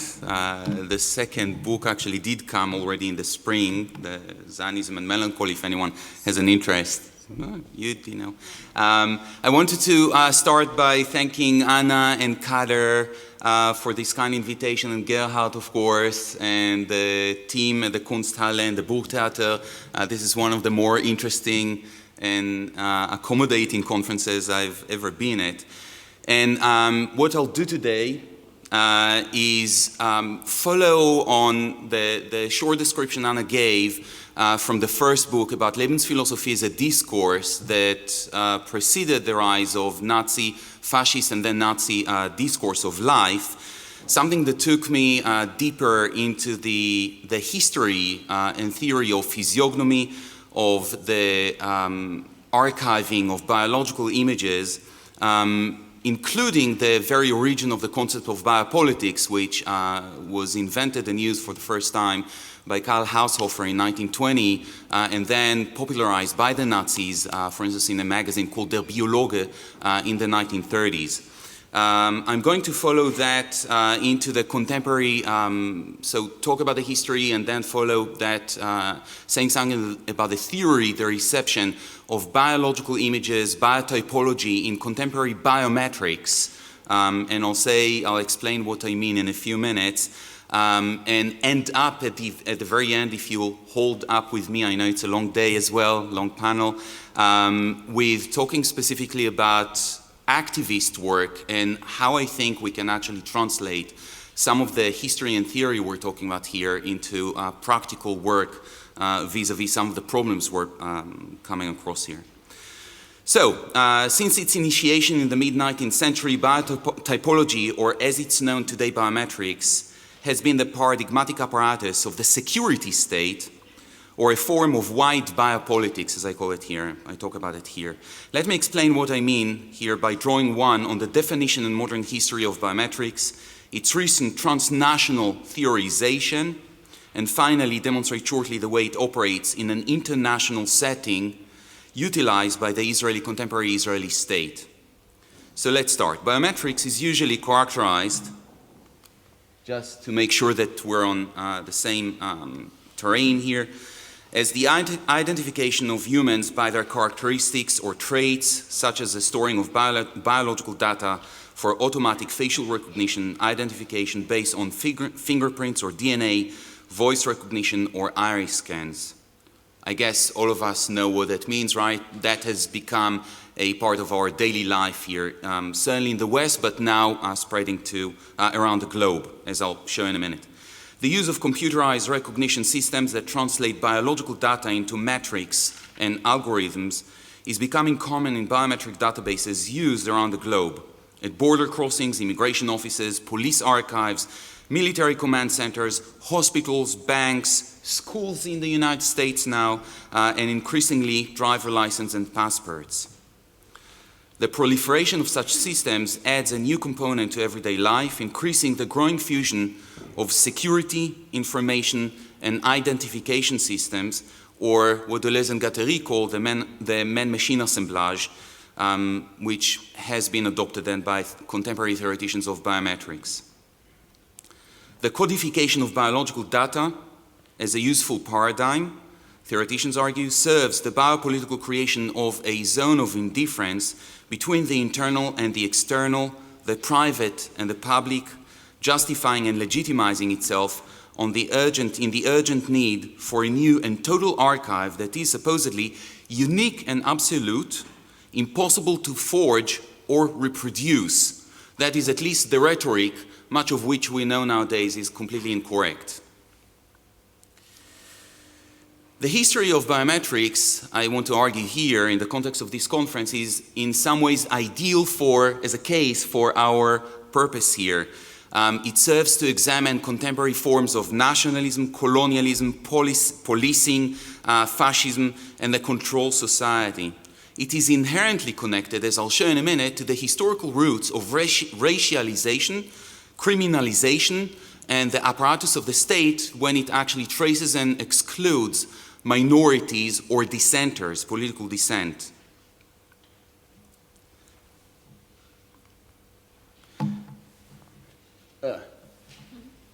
That slide is not right, but that's my fault. As D.R. Cox explained in Biometrica, the first 100 years, John Coltrane developing morphological concepts, David Lyon, the Surveillance Society in 2001, and most relevant for us today, the Belgian sociologist Armand Matelaert in his excellent The Globalization of Surveillance in 2010. Biometrics is rooted in the 18th century morphology, and more specifically, the phrenology and physiognomy of Franz Joseph Gall and Johann Caspar Lafayette. I'll talk about the figures mentioned below in a minute. If the purpose of the state in the 18th century, or those vitalists that worked to try and frame biotypology at that time, was to find a way to unite internal characteristics with external phenomena, feeling and expression, affect, right, and expression, single and individual, the 19th century science channeled those tools for the benefit of specific forms of policing and criminalization. Émile de Girardin, the third name on the list there, the founder of La Presse in 1836, already talked about a way to shape physiological markers in what he called life records for the sake of, quote, universal politics. And following him, the Belgian demographer Alphonse Bertillon invented what is called the Bertillonage, a card and photographic index that was meant to shape a spoken portrait, as he called that, based on data pulled from prisoners and the mentally ill, gathering measurements of skulls, or what he calls, and I'll excuse you if you actually check now the structure of your ear, he describes it as the valleys and hills that crisscross the ear. So he took photos of people's ears and he tries to data them and create algorithms of a sort. Or the pigmentation of the eye in order to overcome the limitations of bodily change during one's lifetime. So in other terms, what we see here with those experiments is an attempt to transcend the limitations of space and time when looking at the body, right? The individual body. Bertillon's system was developed in the aftermath of the repression of the Paris Commune in 1871. So again, the root of dissent, political dissent, is at the heart of this narrative, of this story. And won the unmistaken support of the French Interior Ministry and the police, the Paris police. Bertillon used actually its photo archive for some of his work. The advantage of the system was its unique biosignature. During the 1880s, Juan Vucetic, excuse me if I pronounce it badly, a Croatian, Austro-Hungarian who emigrated to Argentina and became the head of the police in La Plata, separately from Francis Galton, Darwin's cousin and the founder of eugenics and social Darwinism. Both of them separately took the Bertillonage, the system Bertillon developed, and attached that to a system of fingerprints, which each one of them built as a codex, a new codex. In both cases, again, in order to try and help the police in documenting and organizing its archive of criminals and dissenters. Vucetic explained the need for such databases in, quote, the right to identify, and his system spread to Brazil, Chile, Uruguay, Bolivia, Paraguay, and Peru. Francis Galton, these are images from the book called Fingerprints, I'll mention in a minute, argued that biometrics has been dedicated to proving that numbers exist in nature and that they can be found in nature or in biology.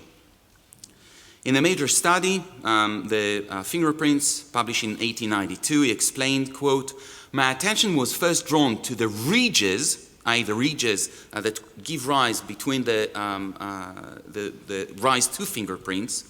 In 1888, when preparing a lecture on personal identification for the Royal Institution, which had for its principal object an account of the anthropomorphic method of Bertillon, then newly introduced into the prison administration of France. That's a quote from Galton giving testimony or talking about that lecture, the foundation of biometrics as a system.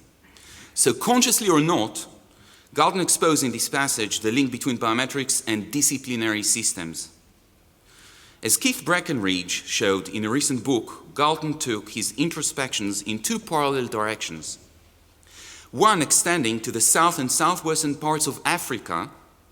He spent there 2 years traveling, helping to set there the origins of a massive biometric archive that was used to criminalize the African population in turn helped the Germans to slaughter the Herero in the first systematic genocide ever recorded, and we heard about it last evening. A second and parallel track concluded in 1904, and we can see how the European and the African, the colonialists and the fascists are actually coming together here, or the roots of those. In 1904, by establishing the Galton Laboratory at the University of London, by uniting the Eugenics Records Office and the Biometrics Laboratory he founded.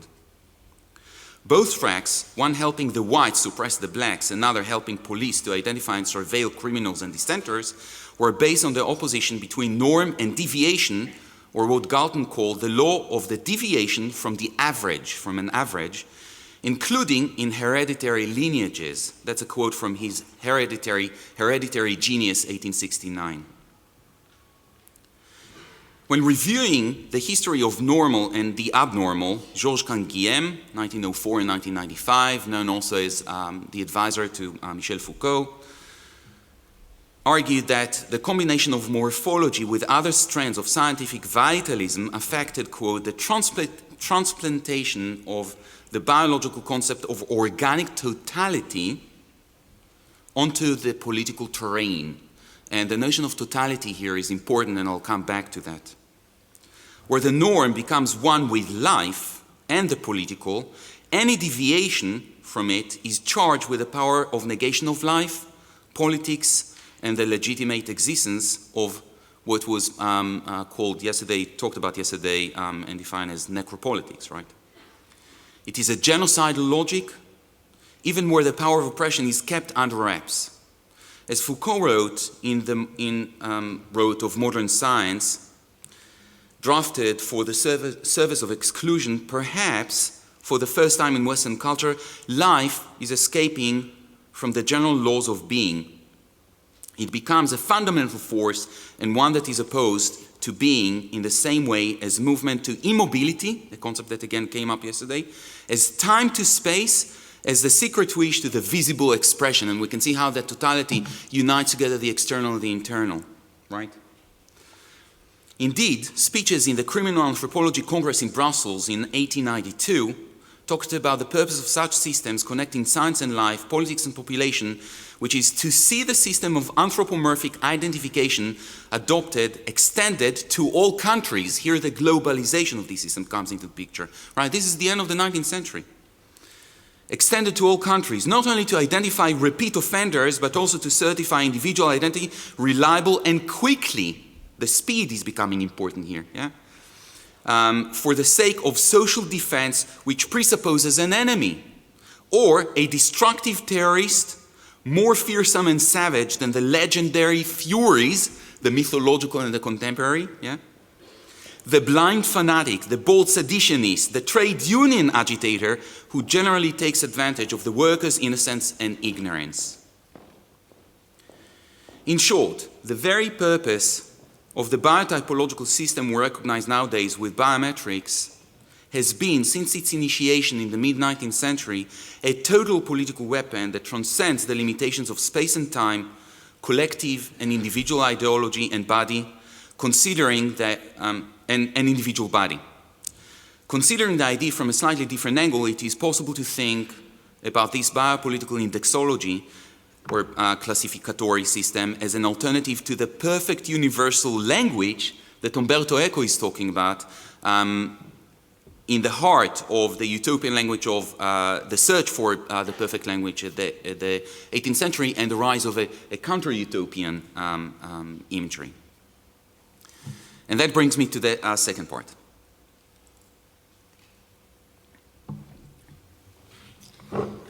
The biometric system is an absolute system, I'm trying to argue here.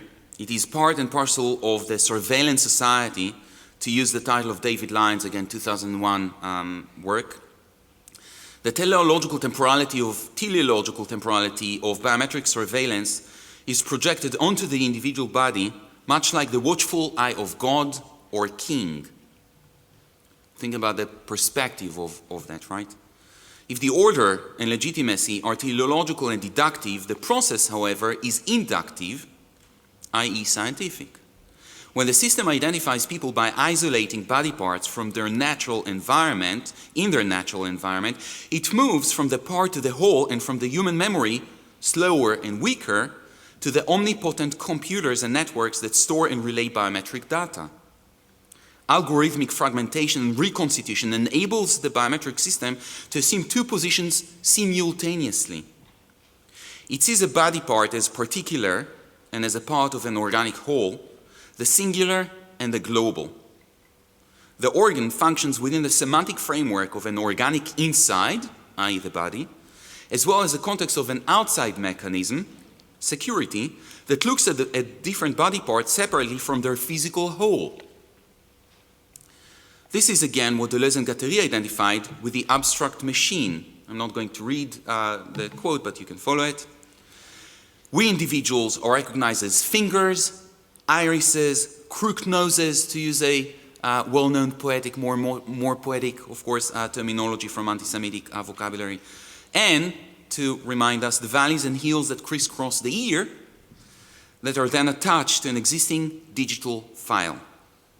Relying on the organ enables the biometric system to assume its synecdochic relation to the body, assuming a temporal continuity between the part and the whole alongside their spatial separation. The system plays the part of a divine authority, whimsically reinventing the role of the body parts as absolute closeness. I'm going to skip, for the sake of time, some of the examples, but I'll be happy to talk. Felix, you mentioned the age of surveillance capitalism, and that connects with that. Ann Kevorkian, Ontario's Information and Privacy Commissioner, talked already.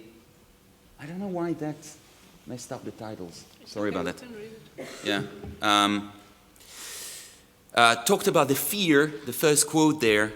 The fear is that each element of choice, so she's the Ontario's Information and Privacy Commissioner, I think she retired since then, talked about the fear that each element of choice will ultimately disappear from the sphere of identity. In other words, a system designed to perverse a precise record of vast numbers of bodies beyond the limits of space and time also poses a grave threat to those bodies.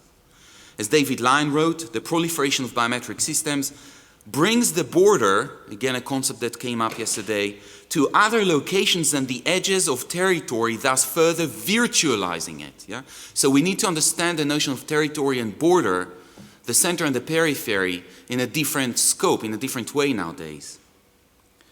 Indeed, the biometric system and other high-tech surveillance devices require a new consideration of the very concept of border itself. Contemporary borders have gradually been transformed into what Eyal Weizmann, the third quote here, characterized as discontinuous and fragmented series of self-enclosed barriers that can be better understood as prevalent condition of segregation, a shifting frontier, rather than a stable linear one, rather than the one continuous line neatly cutting the territory into two. And if you think about the separation borders, and you think the separation border between Israel and Palestine, or now the one that Trump is trying to establish, the function that many commentators actually miss is the technology that is actually built on top of it. It's not just a wall, it's actually a basis for an infrastructure for a lot of digital, biometric, infrared, etc. Communication system that actually is built on top of it and is supposed to enforce that separation, but in a non-linear way. You can keep tracking people inside and outside the border, right? That separation wall. By setting out to overcome the limits of space and time, the biometric system threatens to act as a wave of algorithms that erases our notion of self. The erasure of the human, a few decades after the death of God, signaled to Foucault the end of an era, right?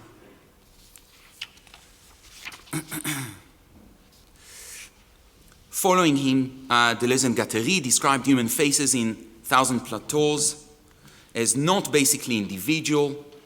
They define those of frequency or probability. Starting from the mechanism rather than the human, for Deleuze and Guattari, the face is suggestive whiteness, a whole that captures. Concrete faces cannot be assumed to come ready-made. They are engendered by an abstract machine of faciality. And I'm coming to my conclusion with a specific, trying to narrow down the historical and the theoretical discussion with more specific examples and plea for relevance in some ways. In October 18, 2018, a large-scale research was published in the liberal daily, Israeli daily Haaretz. The article, written by two journalist activists, traced the recent involvement of the Israeli companies Black Cube and NSO in selling biometric and other surveillance technology to dictatorial regimes while helping the Israeli regime, especially in the West Bank. And this is not a coincidence, as I'll show in a minute. The companies were involved in well-known political scandals, such as the use of surveillance technology in Brazil and Mexico, or even the use of technology by the Saudis to track and murder the journalist Jamal Khashoggi. NSO still negates that, still debates that, but it's shown, I mean, we have the documents. An investigation by academics revealed that in many cases, a spying program called Pegasus, developed by NSO, led to the arrest of dissenters and civil rights activists in Africa, South America, and the Middle East. The program allows the NSO to get any content on the phone or computer and share it with the interested political and generously, usually, always, generously paying party. Black Cube was hired by the Trump crew to follow senior advisors and government functionaries of the Obama regime, known as the case of Caroline Tess, a senior director of the legislative affairs at the National Security Council. A recent item about the attack on Indian government, by the Indian government on civil rights activists sound incredibly similar to the one described above, using phishing and spying malware via WhatsApp. Such companies are made of veterans of a cyber and spying unit of the IDF, of the Israeli Defense Forces, known as Unit 8200. The unit is known in Israel not only as a high military, not only for its high military profile, but as a greenhouse preparing young skilled programmers for the Israeli security private sector. In fact, the internal structure and vocabulary of many of these companies, including NSO and Black Cube, actually copies the exact military terminology and the structure of that military unit. And I want to give a second example which ties to some of the work I've done personally on the biometric archive in Israel, and I'll be done on time. So, for many, the power of biometrics and the erasure of privacy sound like a soft form of power or a cost worth paying for technological innovation and control of crime rate.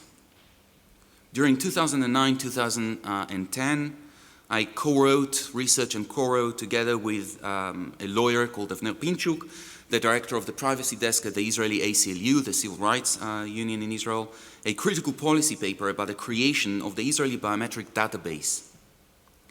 The paper can be read openly, it's free to all, in both Hebrew and English on the website of the Israel Democracy Institute.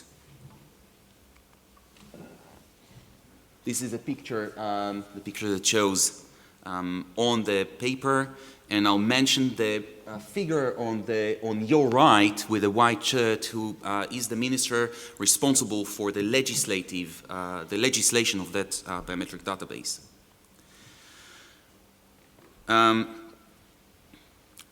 That paper, our paper, details not only the total motivation of legislators, all of them centrists. So it's interesting to see that the political structure of the people legislating it, what they figured out to be a shared biometric database between different governmental branches, was all created by centrists and liberals. Not by the right wing, nor, of course, neither by the left wing.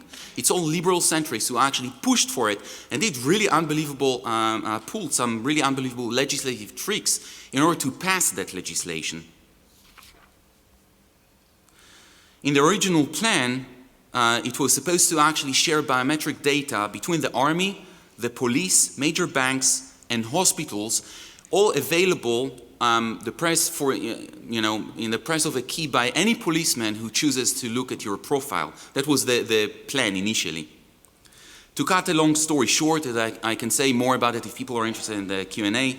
The Big Brother model was cut down after an appeal to the Supreme Court, which quotes our paper. We expose a lot of documents, some of which was shared by people from the Ministry of Justice who felt very uncomfortable with that unconstitutional effort by these ministers. And of course, since then it got much, much worse due to governmental changes. So the government slowed down the Supreme Court slowed down the process, forced the government to open a pilot program and actually force a legislation that would force the government to create a separation between the different branches, asking for a court order if someone from one branch wants to check biometric information from that entity, which is actually now an independent autonomous branch. However, the Article 21, if I'm not mistaken, Article 21 of that legislation allows the security forces unwarranted and unchecked access to the biometric database with no supervision whatsoever. As one expert in a small gathering we organized at Tel Aviv University and then at the Israel Democracy Institute explained to us the nature of such databases is that in Israel at least, which is a small society, is such that people who work in army capacity in the army service use such data and then move to serve in the police or in the reserve forces and share that information. It's impossible to track down or actually separate those branches. They bring with them skills and often private connections that enable the sharing of data between different governmental organs or public and private sectors, public and private sectors. In one of the documents we exposed, at a committee meeting that took place on 23rd of July 2009, the minister, Meir Shitrit, the guy on the right there, a liberal Likud member and a private investor, explained the logic of the database. The purpose of the new biometric IDs, he said, is to know, and listen to that carefully, who is truly, and he emphasized the word truly, an Israeli. It isn't really clear in many cases and endangers the security of the state. The database, as mentioned, became fully operative in 2017, and as I mentioned, Article 21 offers the security forces unlimited access.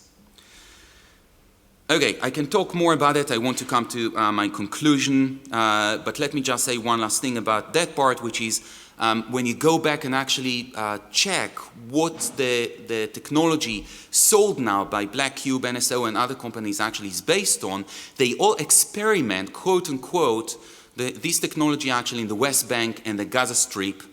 I'll be done in two. And the Gaza Strip actually before selling it. So they sell it as reliable energy that has been experimented in the battlefield, right?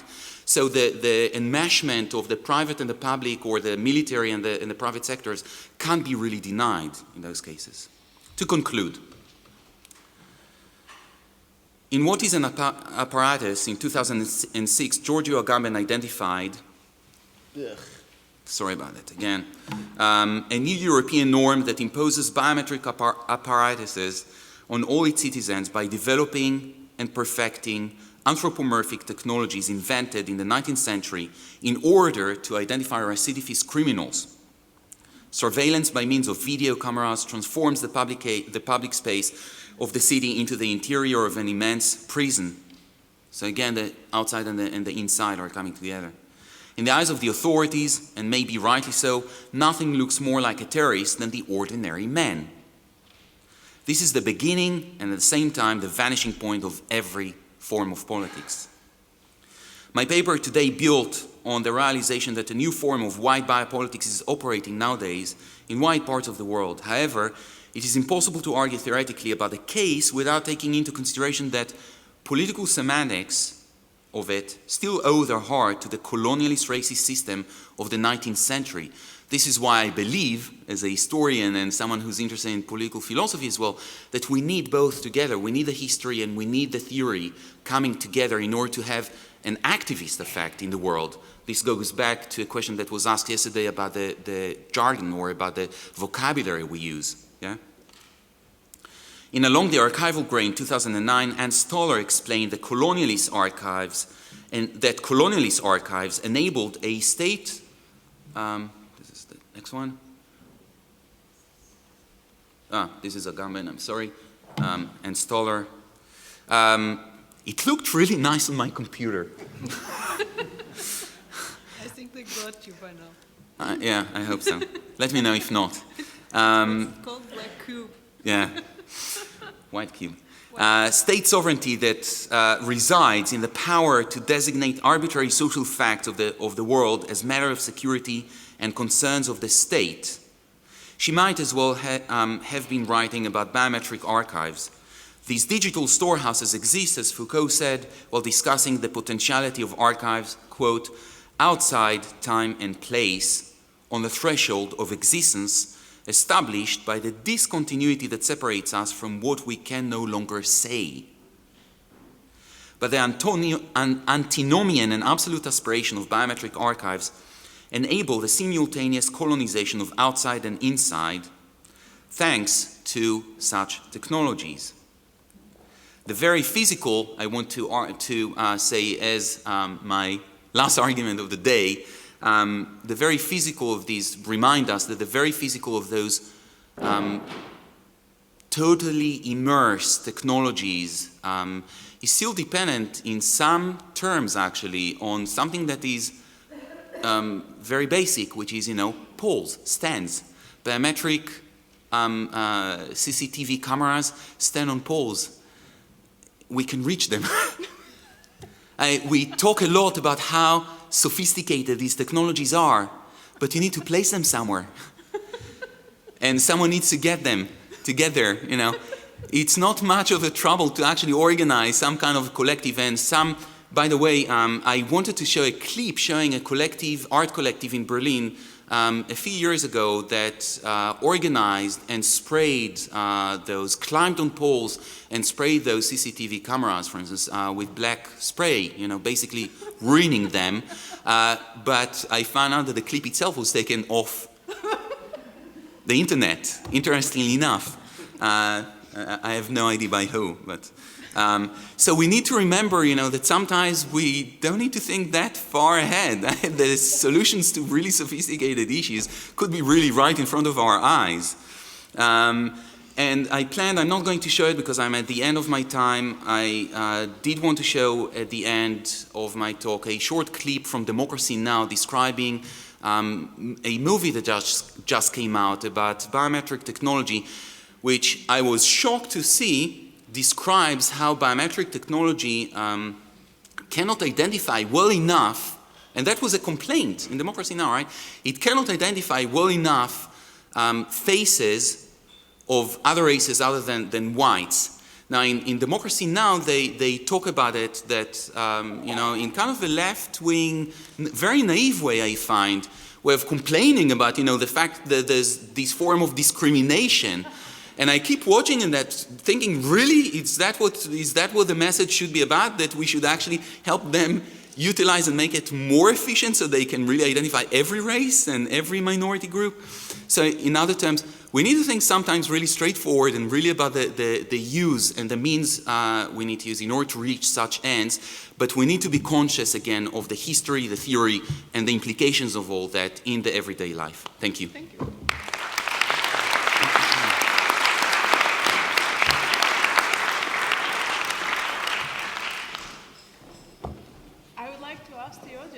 I don't think they can hear. Oh, sorry.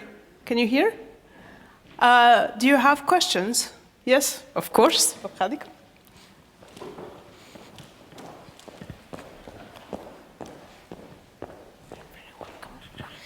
Well, wow, what a panel. Thank you very much.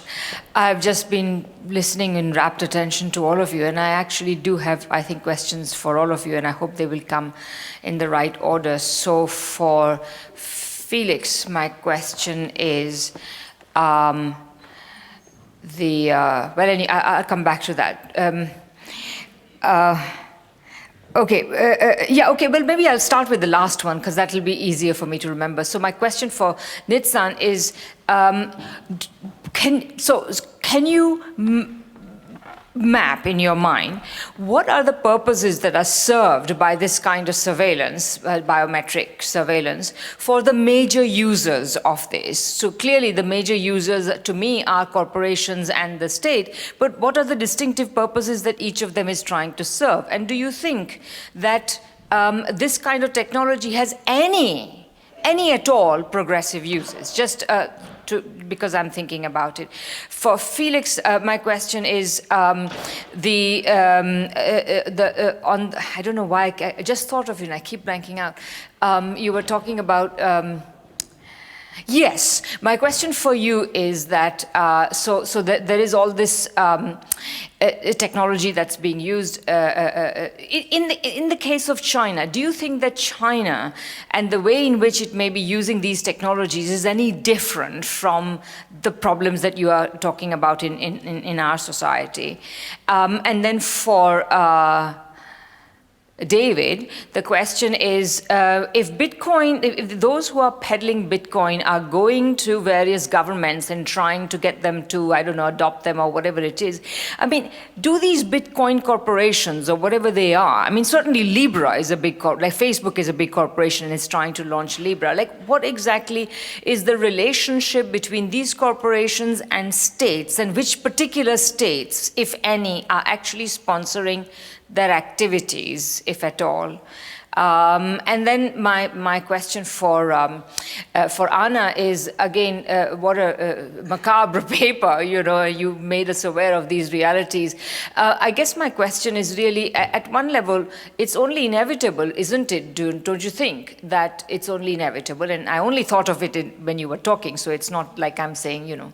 But the point is that, on reflection, don't you think it's inevitable that fascism can't have any clear economic program, because it's really, if one takes the idea seriously that it is an exceptional form of bourgeois rule, that it is brought into play at certain critical points, etc., then then presumably its only purpose is to somehow keep the system going by whatever means it takes, and depending on the circumstances of each individual fascist regime, it may take different measures, etc. So anyway, just thought I would throw that out. Thank you.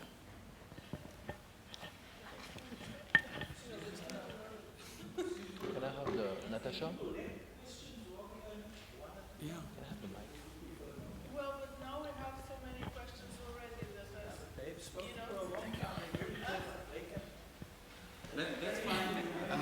I'm happy with collecting. We have 4 questions, so let's just, can you just allow this round and then, because otherwise we'll be totally lost.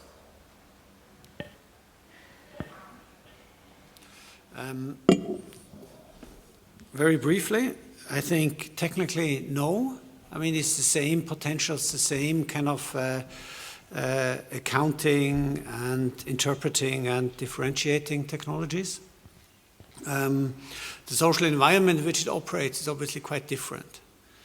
And it does not operate against notions of, you know, individual sovereignty and privacy in the way that are more deeply rooted in a kind of a Western culture. And but in many ways, I think the logic that is embedded in these technologies plays out perhaps more visibly there than it plays out here, because a lot of the same elements of blanket surveillance, trying to integrate a lot of data sources, trying to provide some kind of descriptive and prescriptive metrics to individuals, that I think we see here too. It just doesn't operate as quickly, perhaps, and as smoothly, because there are stronger forces that need to be overcome first before they can play out in the same way. But the direction and the logic, I would say, is, you know, roughly the same.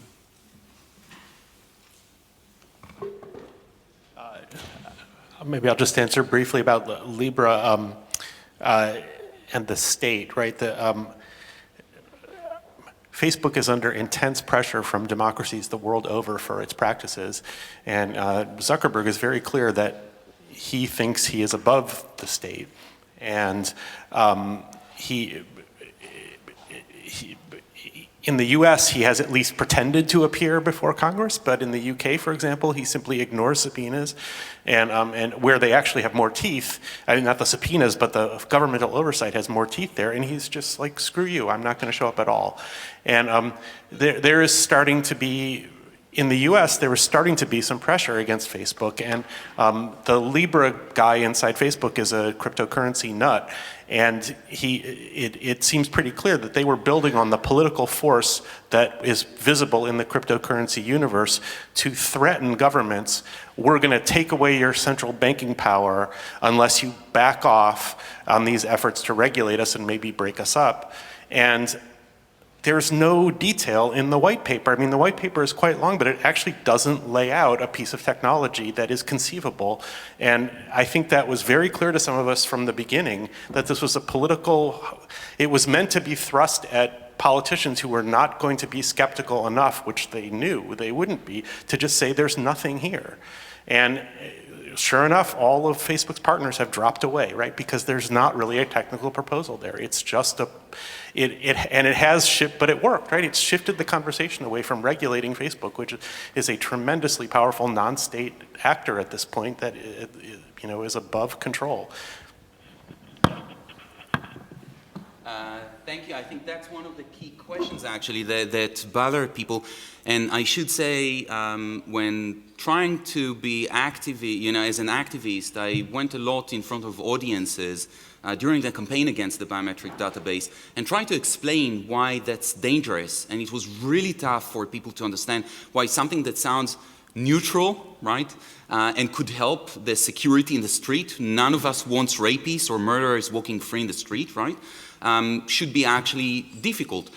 But for me, that's a question about, you know, how do we tackle the question? And I think we tackle the question in the wrong way. And that was hard to explain on the TV, for instance, or, you know, in public interviews. It's easier here where people know the theoretical jargon, which is, I think we need to ask about the discourse rather than about the separation between the progressive and the conservative or reactionaries. Because the question here, and Foucault was so good at explaining that in relation to biopolitics, is not about whether something could help us, but whether even the fact that it helps us could actually serve an authority to utilize and actually centralize power using that.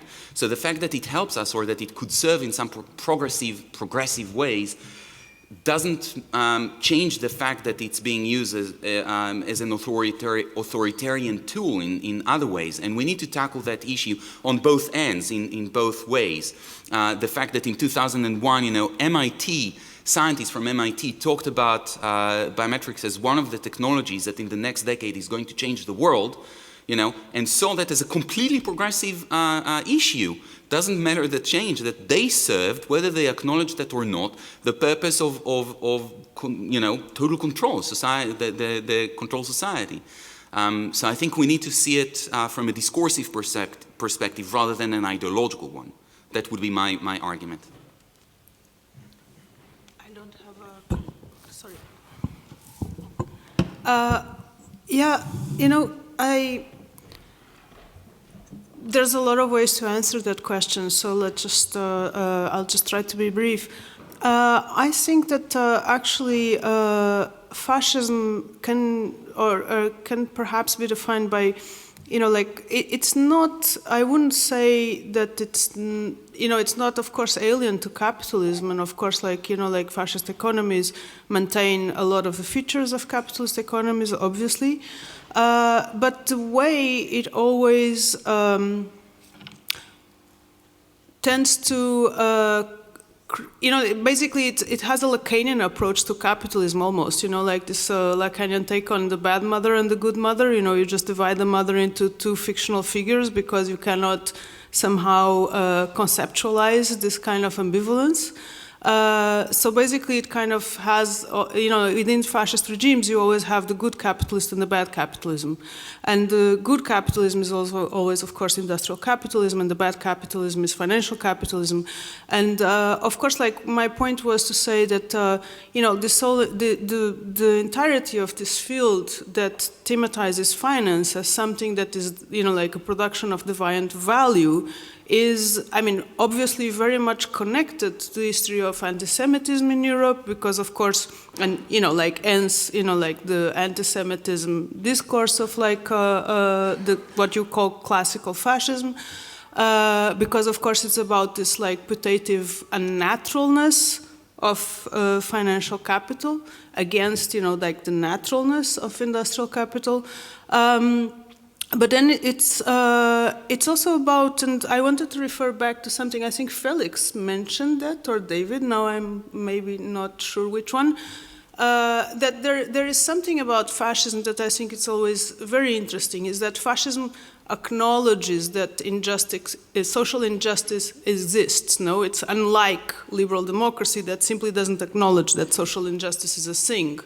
But then, of course, like the answer differs radically from what would be like the classical left-wing answer that, of course, injustice occurs because workers are exploited, etc., etc., etc., which is already, I would say, a very limited answer because it never takes into account that there's a position outside of the position of the wage relation, which is those that are not even, entering into a relationship of exploitation. But still, what fascism says is that, yes, like injustice exists, but we do not accept that this is the result of historical injustice. So, like, you obviously have to mobilize a very salient and directed invested cruelty in order to manage, let's say, this complete dissonance like between acknowledging that something is actually unfair, but then saying, well, yeah, but it is actually, or we can naturalize it because it has something to do with racial differences. And that was, I wanted to refer back to Felix because I think that, like the whole point of this panel was actually to try to flesh out this question of how nowadays, like, of course, like you say that the so-called white working class feels that they are vulnerable to this war on labor that is being waged by digital technologies.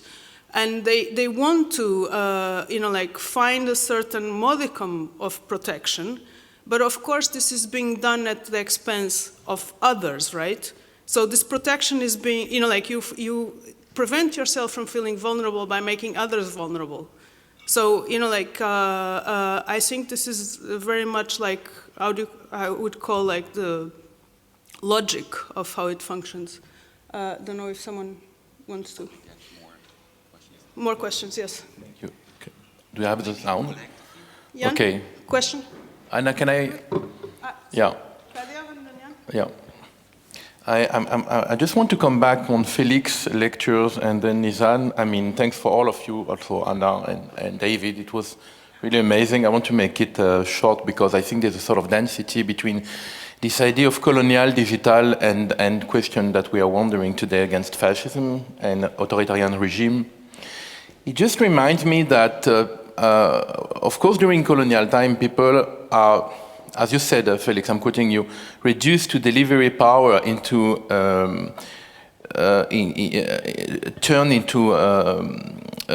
people are reduced to delivery power, turned into machine in colonialism. It reminds me of an interesting research by Moroccan psychoanalyst Jalil Benani, who in the 70s in France was working with migrant ill workers who were apparently not ill, but the company have asked this psychoanalyst and psychiatrist to make a diagnosis of what they had. And he never found it until one day one of the guys came with a paper that he removed from a dictionary book that he found at the flea market, a French dictionary book, a page of anatomy representation of the human body, and he showed to the doctor the image of the human body, and he said, it hurts here. And he pointed this area. Jalil Benani, from this moment, has developed the theory of the body machine. So the extension of this, what you were saying, of this transformation. Now let's go back to today.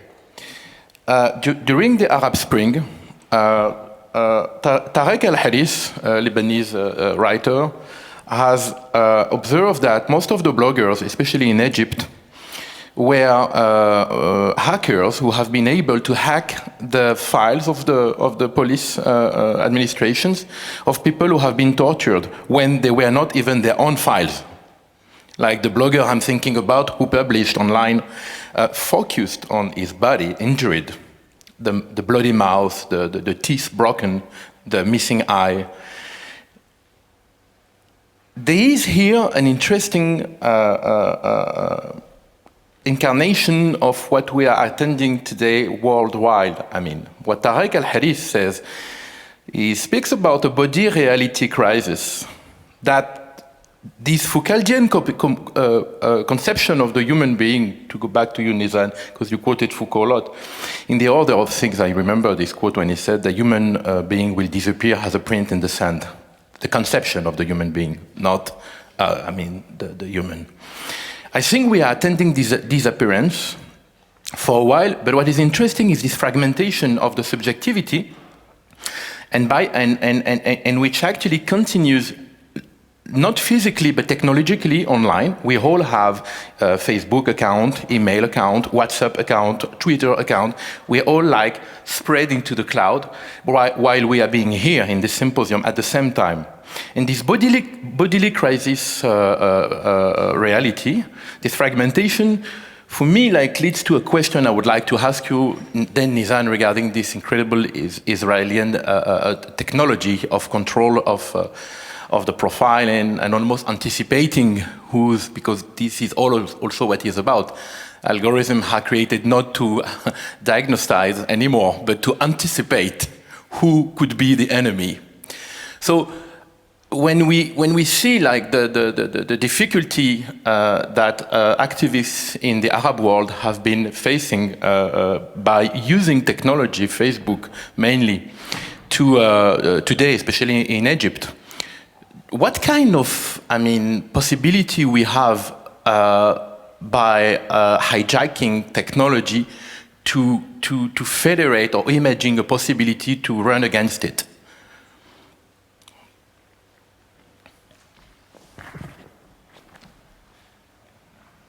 Shall we move to the Jan? Yeah. Very briefly regarding blockchain, David's intervention, totally agreeing with the criticism. I am a little bit skeptical about this framework of bad blockchain thugs trying to avoid supervision from good state. Actually, I think the history of colonialism proves very well that the state is a major fraud and a major scam. Most of colonial, if not all, endeavors were somehow animated by the state, apartheid, slavery, this infamous 1513 declaration. All this was done in the name of the state. Of course, maybe we could have another state. That's a legitimate question. However, with the states that we have, I don't think it so neatly falls into these two categories. And a very brief question regarding maybe a possibly different use of blockchain.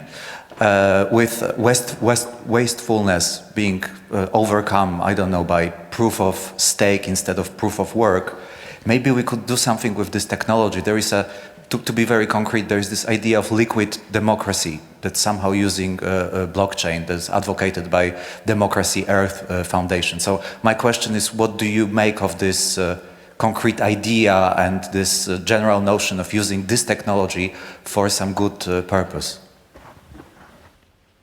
I think your question is part of the problem. Okay. I have a couple of comments for Felix, and correct me if I'm misunderstanding you. I was thinking about this tension or maybe unresolved thing between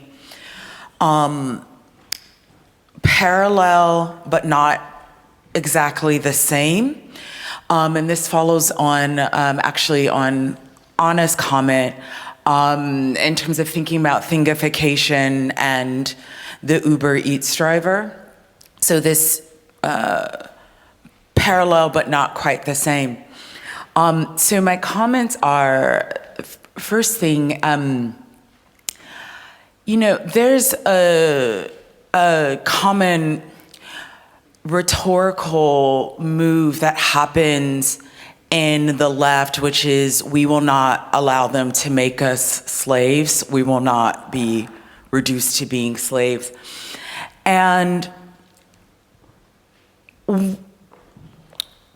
in terms of what slavery is,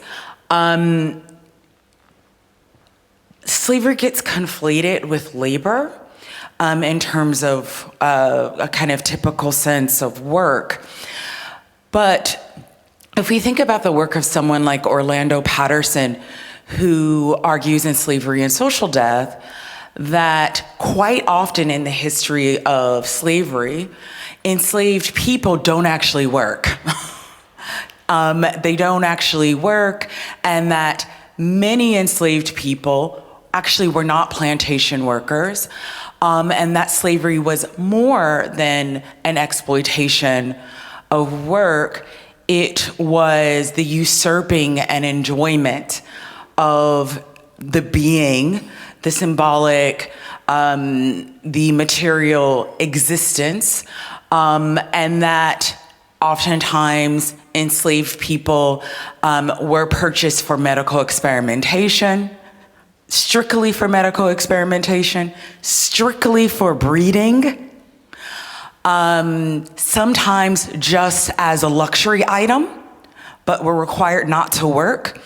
And so it gets problematic to reduce slavery to forced labor, because the slave was so much more in excess of forced labor, and forced labor actually might be incidental to it. So it actually ends up facilitating a reevaluation of what we even think labor means when we're talking about the context of slavery. So in that context, it becomes problematic to conflate the worker, the exploited worker, with the slave, or to suggest that there is a kind of parallel happening. And it also, that parallel can also potentially lead to another problem that people in Black studies have for the last, 15 years been really fighting against, which is this idea that slavery is past, right? As opposed to being the present, right? And that slavery as a mode of anti-Black violence actually continues to animate the present and is actually not past, but dissimulated under new guises. And so I'm wondering, given these comments, what might open up if instead of thinking about it, thinking about the Uber Eats worker and the thingification that Césaire talks about as a kind of parallel but not the same, maybe one way to work that out is to actually think relationally rather than think in terms of analogy. So what is the actual relationship between historical forms of domination, slavery and colonialism, and their contemporary dissimulations and continuities vis-a-vis the Uber Eats worker? So thinking relationally rather than analogically.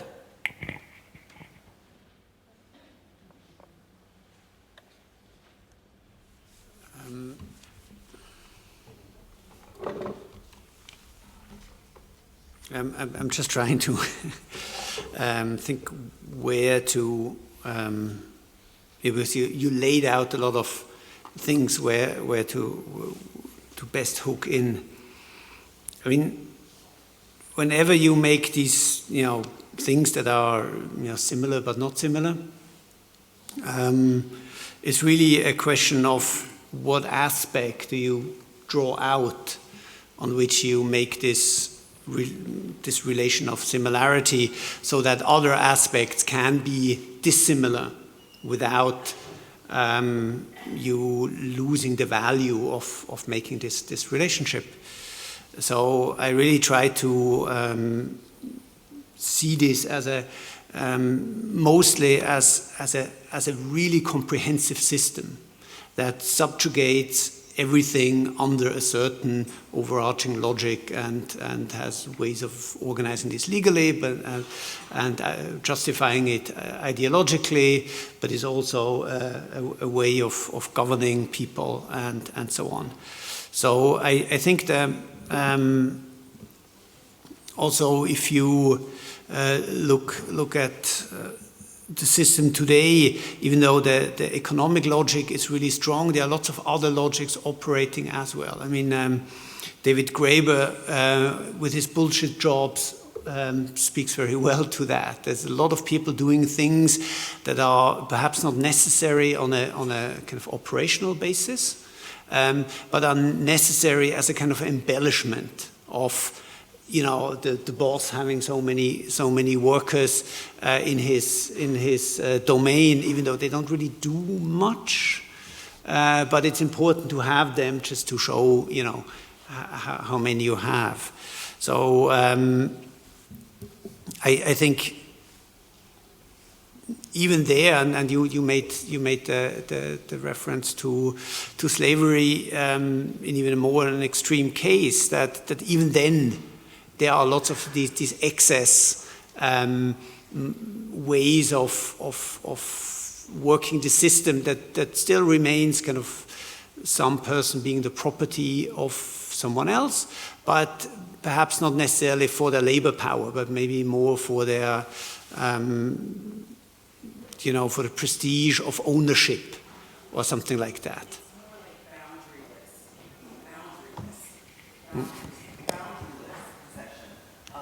Yeah.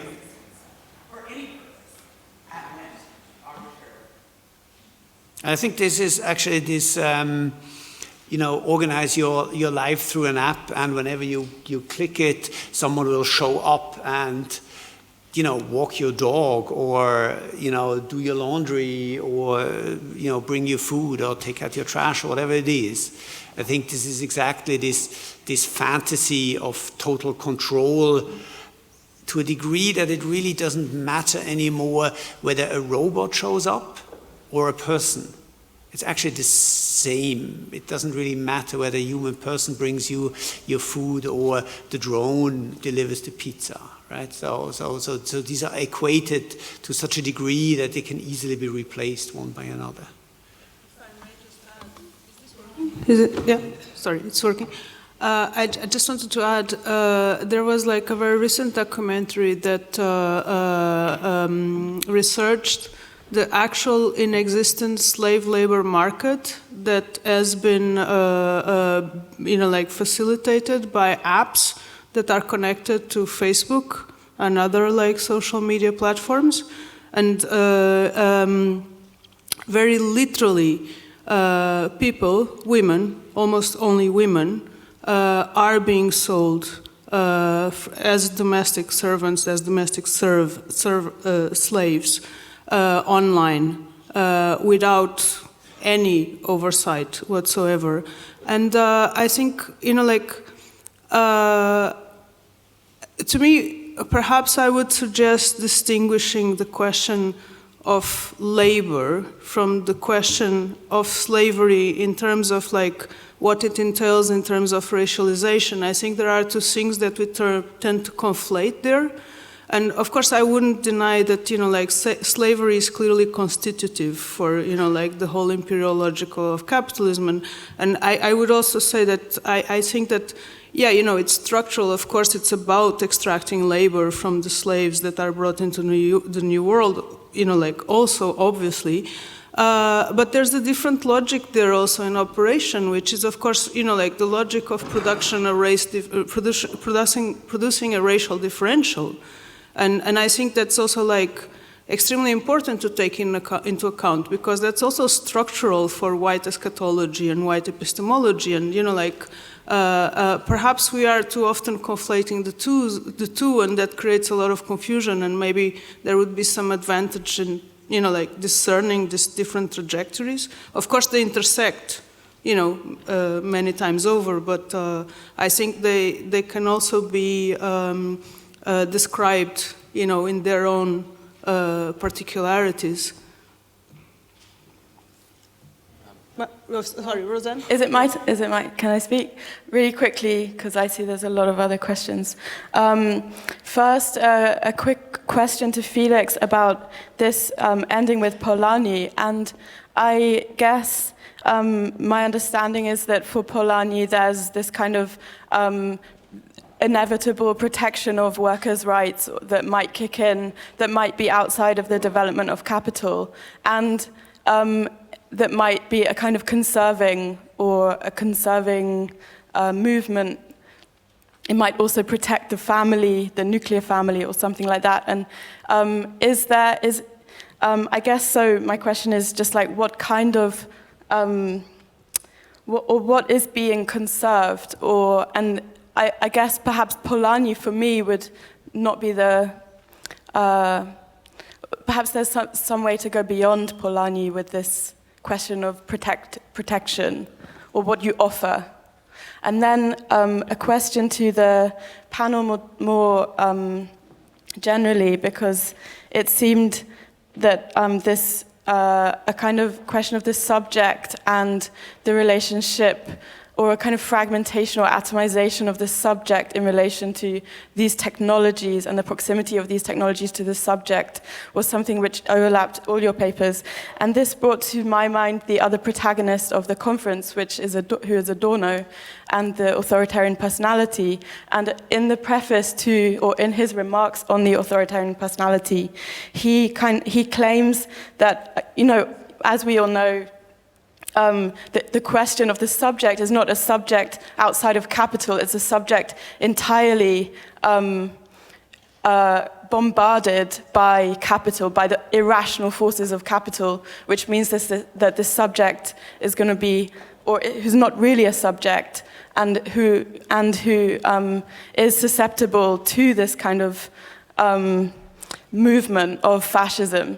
And perhaps, so is there something that could be said actually about what Adorno wrote, or what this kind of premise of the subject in the authoritarian personality that might relate to what you're trying to think in relation to technology and its proximity, or the irrational forces of capital, or whatever you want to call it, in relation to the subject?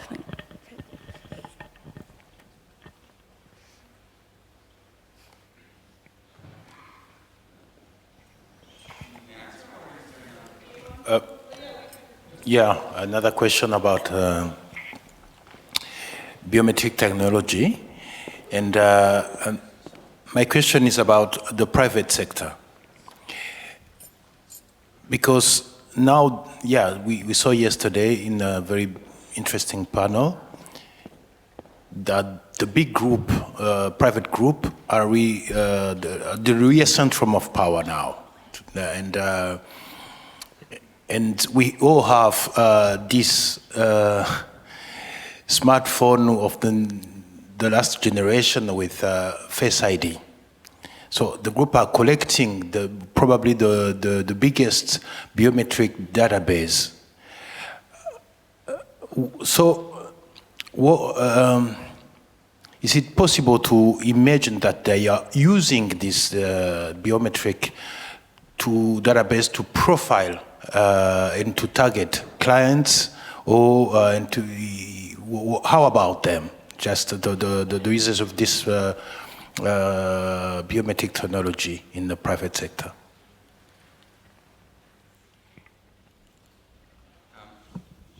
Okay, should we answer? If you want. Okay, so we can answer briefly and get more questions. I think there are a few. The question about subjectivity actually connects me back to Kader's question before. Nicholas Rose argues identifies the character of modernity with a plurality of sites where subjects are moving through, and it goes back to the question that rose yesterday about the question of mobility versus immobility, right? I have a brilliant colleague called Raif Zraek who asks exactly about that question about the mobility and immobility of Palestinians actually in the West Bank, and the way that's being used by the Israeli regime in order to secure its own sense of authority, very often erecting those barriers, right, checkpoints in an arbitrary manner. And I think that what Rose is arguing is that the plurality of sites, or the need to move through different contexts and different sites, create a sense of insecurity, and in turn makes us feel as if we need a network that would unite somehow, right, the matrix, or a certain matrix of existence that would allow us to understand the continuity between those different sides. So I completely agree. There's a question about the subjectivity and how we relate to subjectivity in this new world of ours, and how real and digital existence actually correlate or don't correlate. And that's one question, and I'll leave that to the philosophers to answer.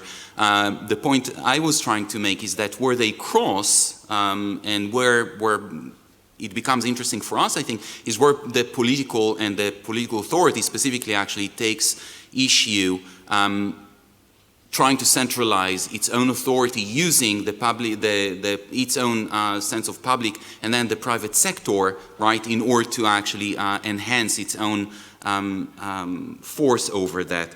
So I think we need to actually, again, ask the question in a slightly different way than the usual subjective versus whatever it is, right? Virtual or objective existence. I think there's a different way to look at it.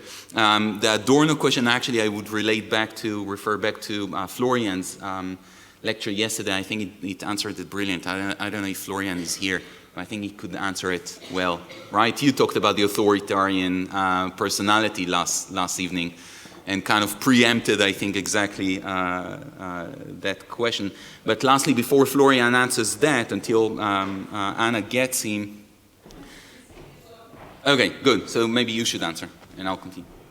I have the good answer, but maybe I can better summarize the collective finding of the panel that we had yesterday, namely that one of the problems that we're dealing with addressing fascism, talking about fascism and critiquing it, is that we're dealing with a psychologicalization of fascism, and that is a problem of Adorno's study. It's also the problem of other left-wing theoreticians such as Klaus Teweleit, that has also been addressed at the panel yesterday.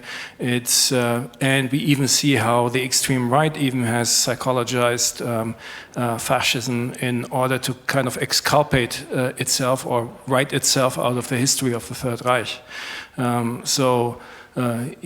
It seems to me as if one of the efforts that we are doing here at this conference is actually talk about the politics and the economy of fascism, as opposed to the psychology and aesthetics, which try to kind of overshadow and even cloud and paint a kind of false image of what fascism is. Yeah, because then questions such as decentralization, for example, don't fit the kind of psychological or aesthetic stereotype of what fascism is. Not sure whether this is a good answer, but...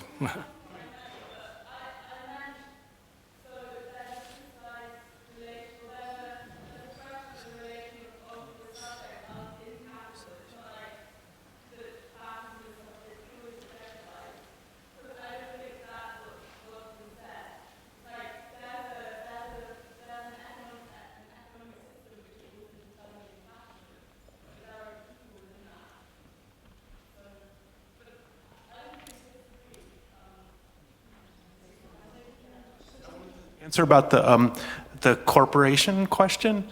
I think that is incredibly important, and I was thinking about it when Nitzan was talking.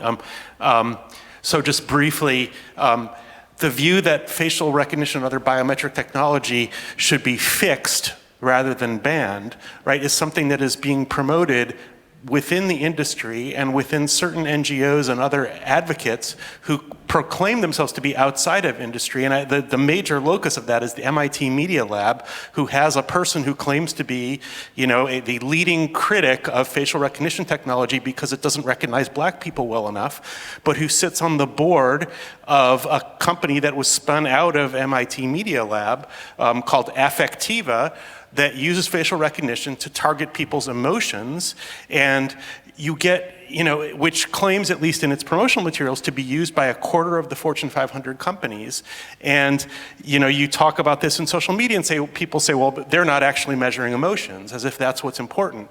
But they are measuring something, and what they do with it is abhorrent, right? They are controlling the behavior of the people in the corporations and outside the corporations widely. Who cares if they're not actually knowing whether you're happy or not based on what they have inferential behavioral data that they can use to steer how people behave.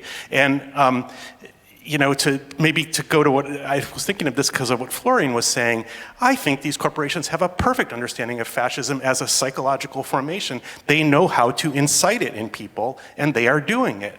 I think that is what we are subject to right now, that companies like Cambridge Analytica, if you listen to the way they talk about what they do, they know how to find people who are high on that F scale, right, and bombard them with certain kinds of propaganda that light them on fire. And not only that, they know how to insulate them from any kind of intervention from people who do not share this view.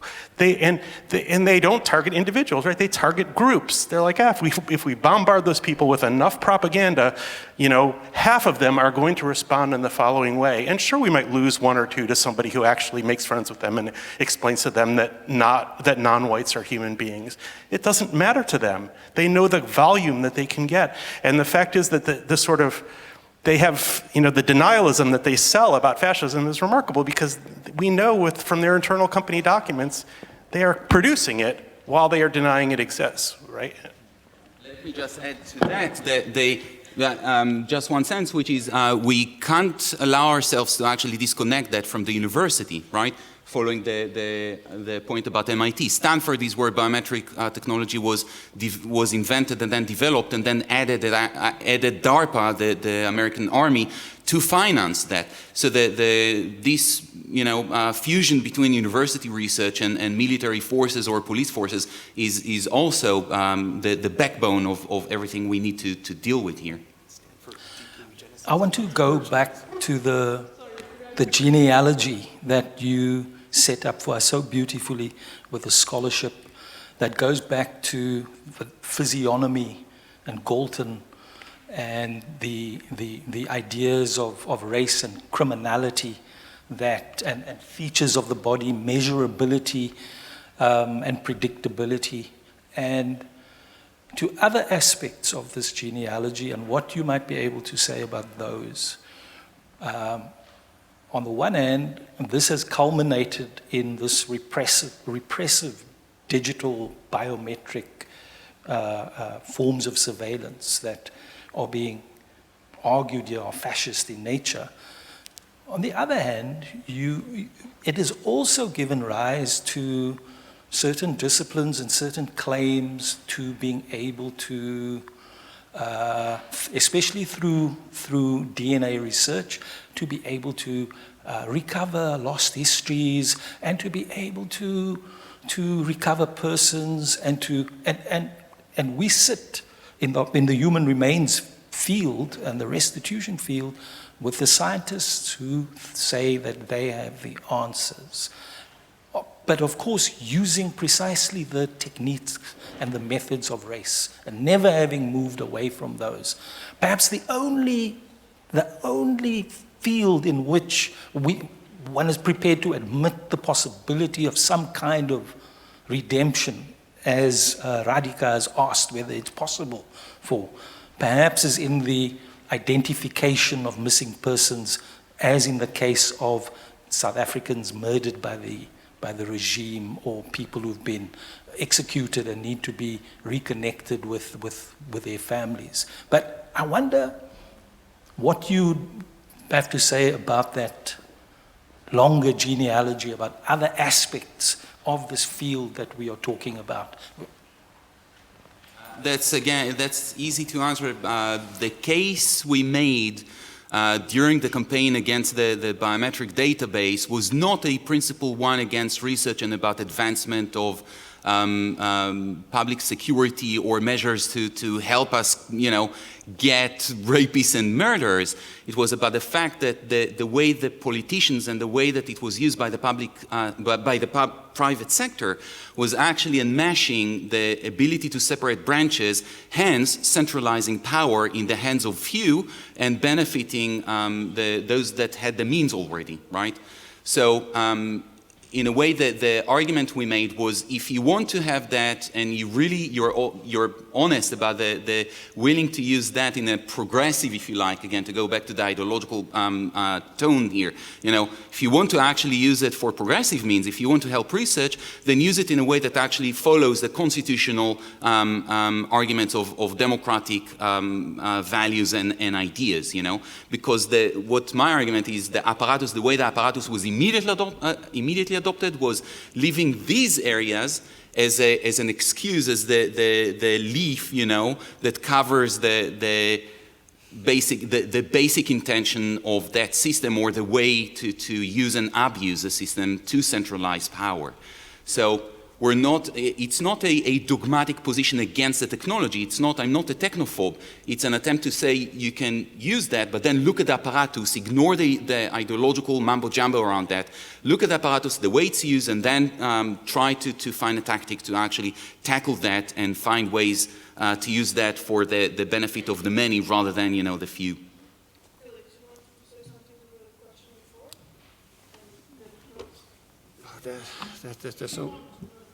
There's so many before. I mean, the biometrics is really used to establish a direct link between the body, kind of physical body, and the data body. And there are lots of means of doing that. Facial recognition is one of them, fingerprints, DNA, and all of that. And it is really an attempt from the private sector to kind of basically clean up their databases and unify them and construct persistence identifiers across a number of domains, so that you can integrate that data in a way that the subject can never kind of renounce its own history in relation to that data. Beyond that, I don't really see there's much use of it. You don't need it for any prediction, also you just need it to kind of, jump this digital gap, so to speak, into the physical and make this connection really, really solid. The other questions, maybe we can talk about this afterwards, otherwise it goes into... Yeah, firstly, thanks very much to all of you, and Anna as well, who was talking. And I'm fascinated, and it's very educational, the analysis that you give, but I'm worried about one thing. We're making this parallel between colonialism, fascism, and the contemporary moment. And it's quite a clear parallel. I think it clearly has similarities and dissimilarities, as we've spoken about. But we should remember that both colonialism and fascism had resistances. Walter Mignolo, for instance, talks about decoloniality starting the day after Columbus arrived. And I think that if we think about fascism and indeed colonialism, we can think about the sort of Gandhian resistance of nonviolent civil disobedience. We can think about the partisans, particularly in Yugoslavia, but also elsewhere, and their resistance to National Socialist occupation in Europe. I'm not going to list everything, but there are active forms of resistance and of modes of opposing the kind of forces that under colonialism and fascism developed. Now, they might not always have been successful. There have also been state actors such as the denazification program in Germany, which I think are also interesting as parallels to what we're talking about now. So my question is, and it relates a little bit to Kader's notion of hackers and of terms in which there can be a détournement, perhaps a way of turning some of these weapons against the producers of those weapons. particularly maybe for David, but also for all of you. What are the weak signals? What are the modes of resistance, if any? Or are we really in a terminal state, which might be true, and I would accept that if that's what you're saying. But if we're not in a terminal state, what are the things that you're picking up that might be useful for us to understand how once fascism, and to some extent colonialism, were defeated? How can we learn from those to defeat things now?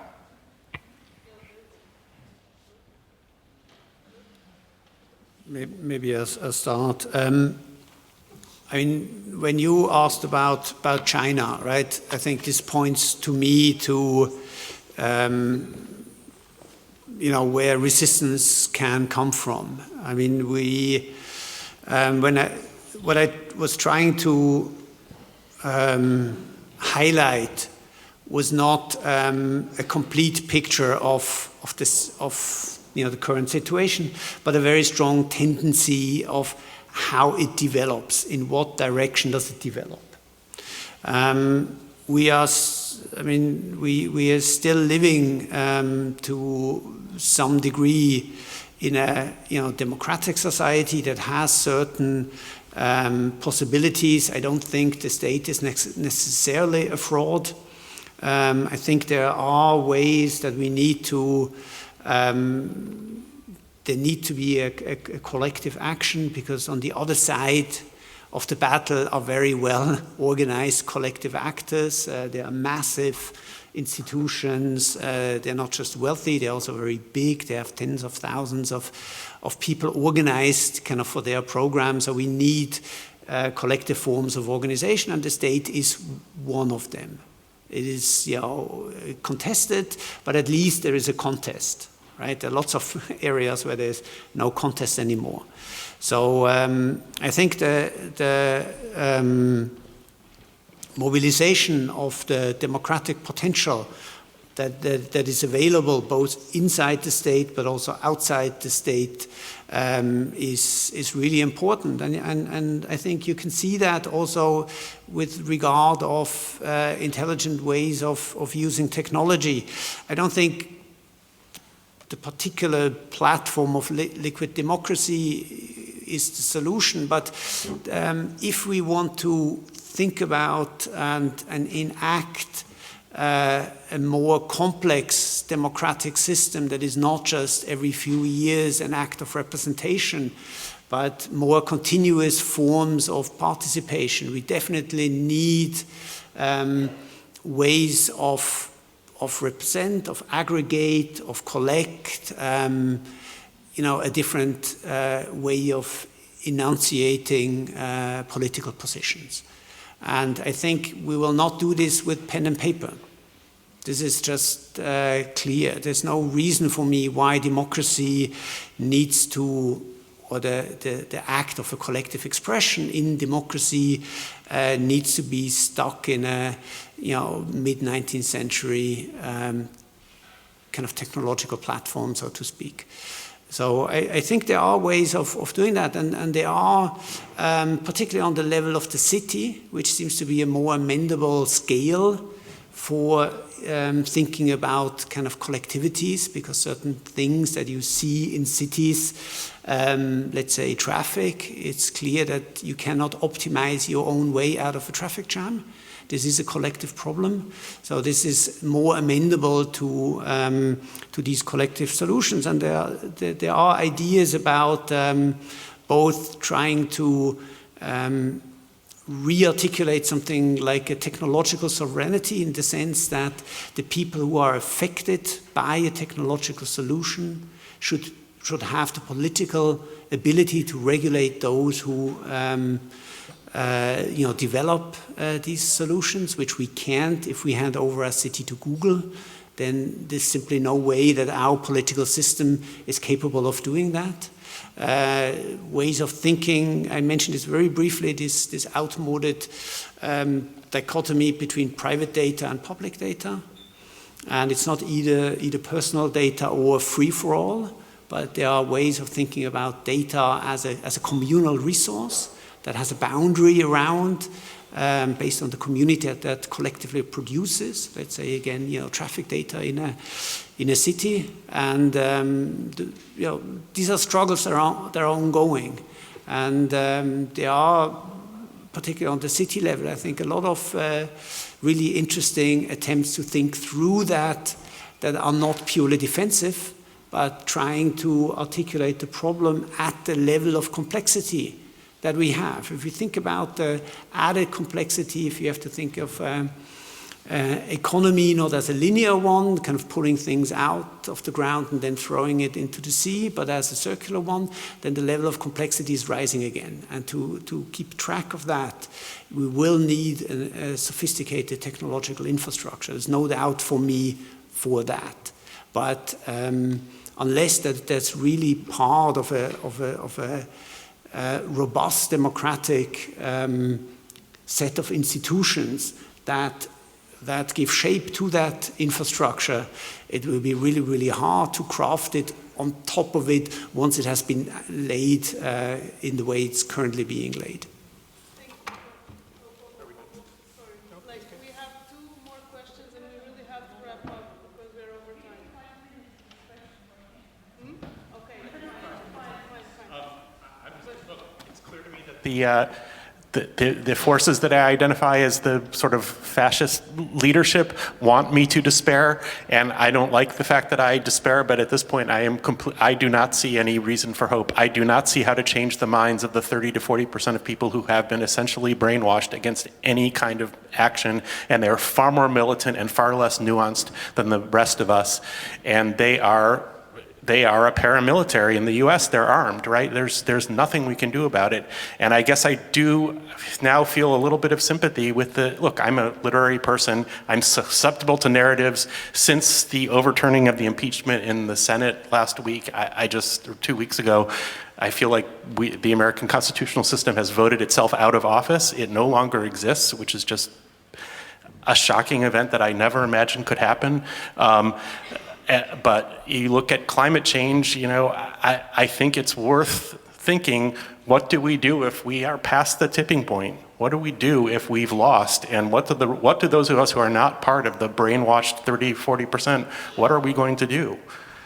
Because there's no hope, right? I mean, we have lost the power, and I don't know. I'm only trying to ask that question because I don't even see how to begin to answer it. But I look at the US before World War II, look at the state of discourse. I mean, one of the things that's very interesting and in a certain way hopeful is it's not that fascism had to be defeated in Germany and France and Italy. There were powerful fascist movements in every single democratic country in the world in the 1930s. It wasn't just the economically defeated ones, it was all of them. And in most of them, it was defeated because people had good sense. They never rose to the level where they had enough political power that the people, that most people didn't say, this is crap, I'm not going to go along with this, right? And that is where we are just so far past that tipping point now that, we need to conceptualize, what do we do if we really have passed this threshold where there's any hope of undoing it? Well, I think you've mentioned the climate. I think this is actually the point I wanted to make, or the question or comments I wanted to ask. We've been speaking about the datification of the body, but what about the datification of the planet? And what about sort of that extractionist frontier, which is based on fragmented data, non-accessibility, non-visible availability of data for people to even start understand what is happening, or worse, for decisions being made on fraud data, decisions between 1.5 degrees Celsius, 2 Celsius, and so on and so forth. And there's lives, millions in lives, between these sort of brackets. And I just wonder, if we talk about data justice, if we talk about data ethics, data curation, I mean, can we actually sort of separate the human and the post-human at this point? And, how do we integrate these discourses? It's a big topic, I know. I'm sorry. Okay. I'll try to be brief too. I wanted to mention again this text by Charlie Harris that David mentioned, the whiteness as property. So in the same line of thought about slavery and labor, because it makes a really important distinction that whiteness was established as a right and not through the property of black bodies. And I think this is something that became then implemented in law, but something that can still be very useful to consider when we talk about property, or actually what Anna said when she was talking about the economy of exchange. So I was thinking if whiteness is established as a right, and if this is maybe the lack of an economy of exchange, are we not falling into another trap, that of assuming that there is some kind of just economy that would exchange, and what would that be? And maybe this assumption is kind of the repetition that is so close to the politics of fascism, and that is that of a repetition. And why I think we came together to talk about the repetition of fascism, and something that can come as a traumatic moment again and again and again, although we know that history does not repeat itself. So maybe to put it into a question, my concern is about these assumptions about something that might be more proper, or might be more clean, or might be the right way to exchange objects, which is an old illusion. Yeah. So giving reality to an old illusion. I just wanted, first of all, I think that all of you have been wonderfully aware of the social context of technology, but every so often the conversation slips into a kind of purely technological conversation of technological optimism versus technological despair. But technologies in themselves are instruments, and the real issue is what is the social setup in which permits certain types of use and does not permit certain types of use. And I think this is really the subject of discussion. So 2 quick points. One of my reasons for talking about China is that, well, we don't want to get into a big long thing about what China, whether it's capitalist or socialist or something in between or whatever, but it seems to me that there is a greater scope for having progressive uses of these technologies there, simply because there is there's a different kind of setup in which, at the very minimum, private sector corporate interests do not hold the reins of political power, whatever else may happen. So, the fact that you can go to the airport, check in without even your passport was, something that is apparently now happening in China. And you can do that provided you have a certain type of social setup. I'm sure the one in China can be improved, but what we have here is private corporations exploiting that kind of data for their uses.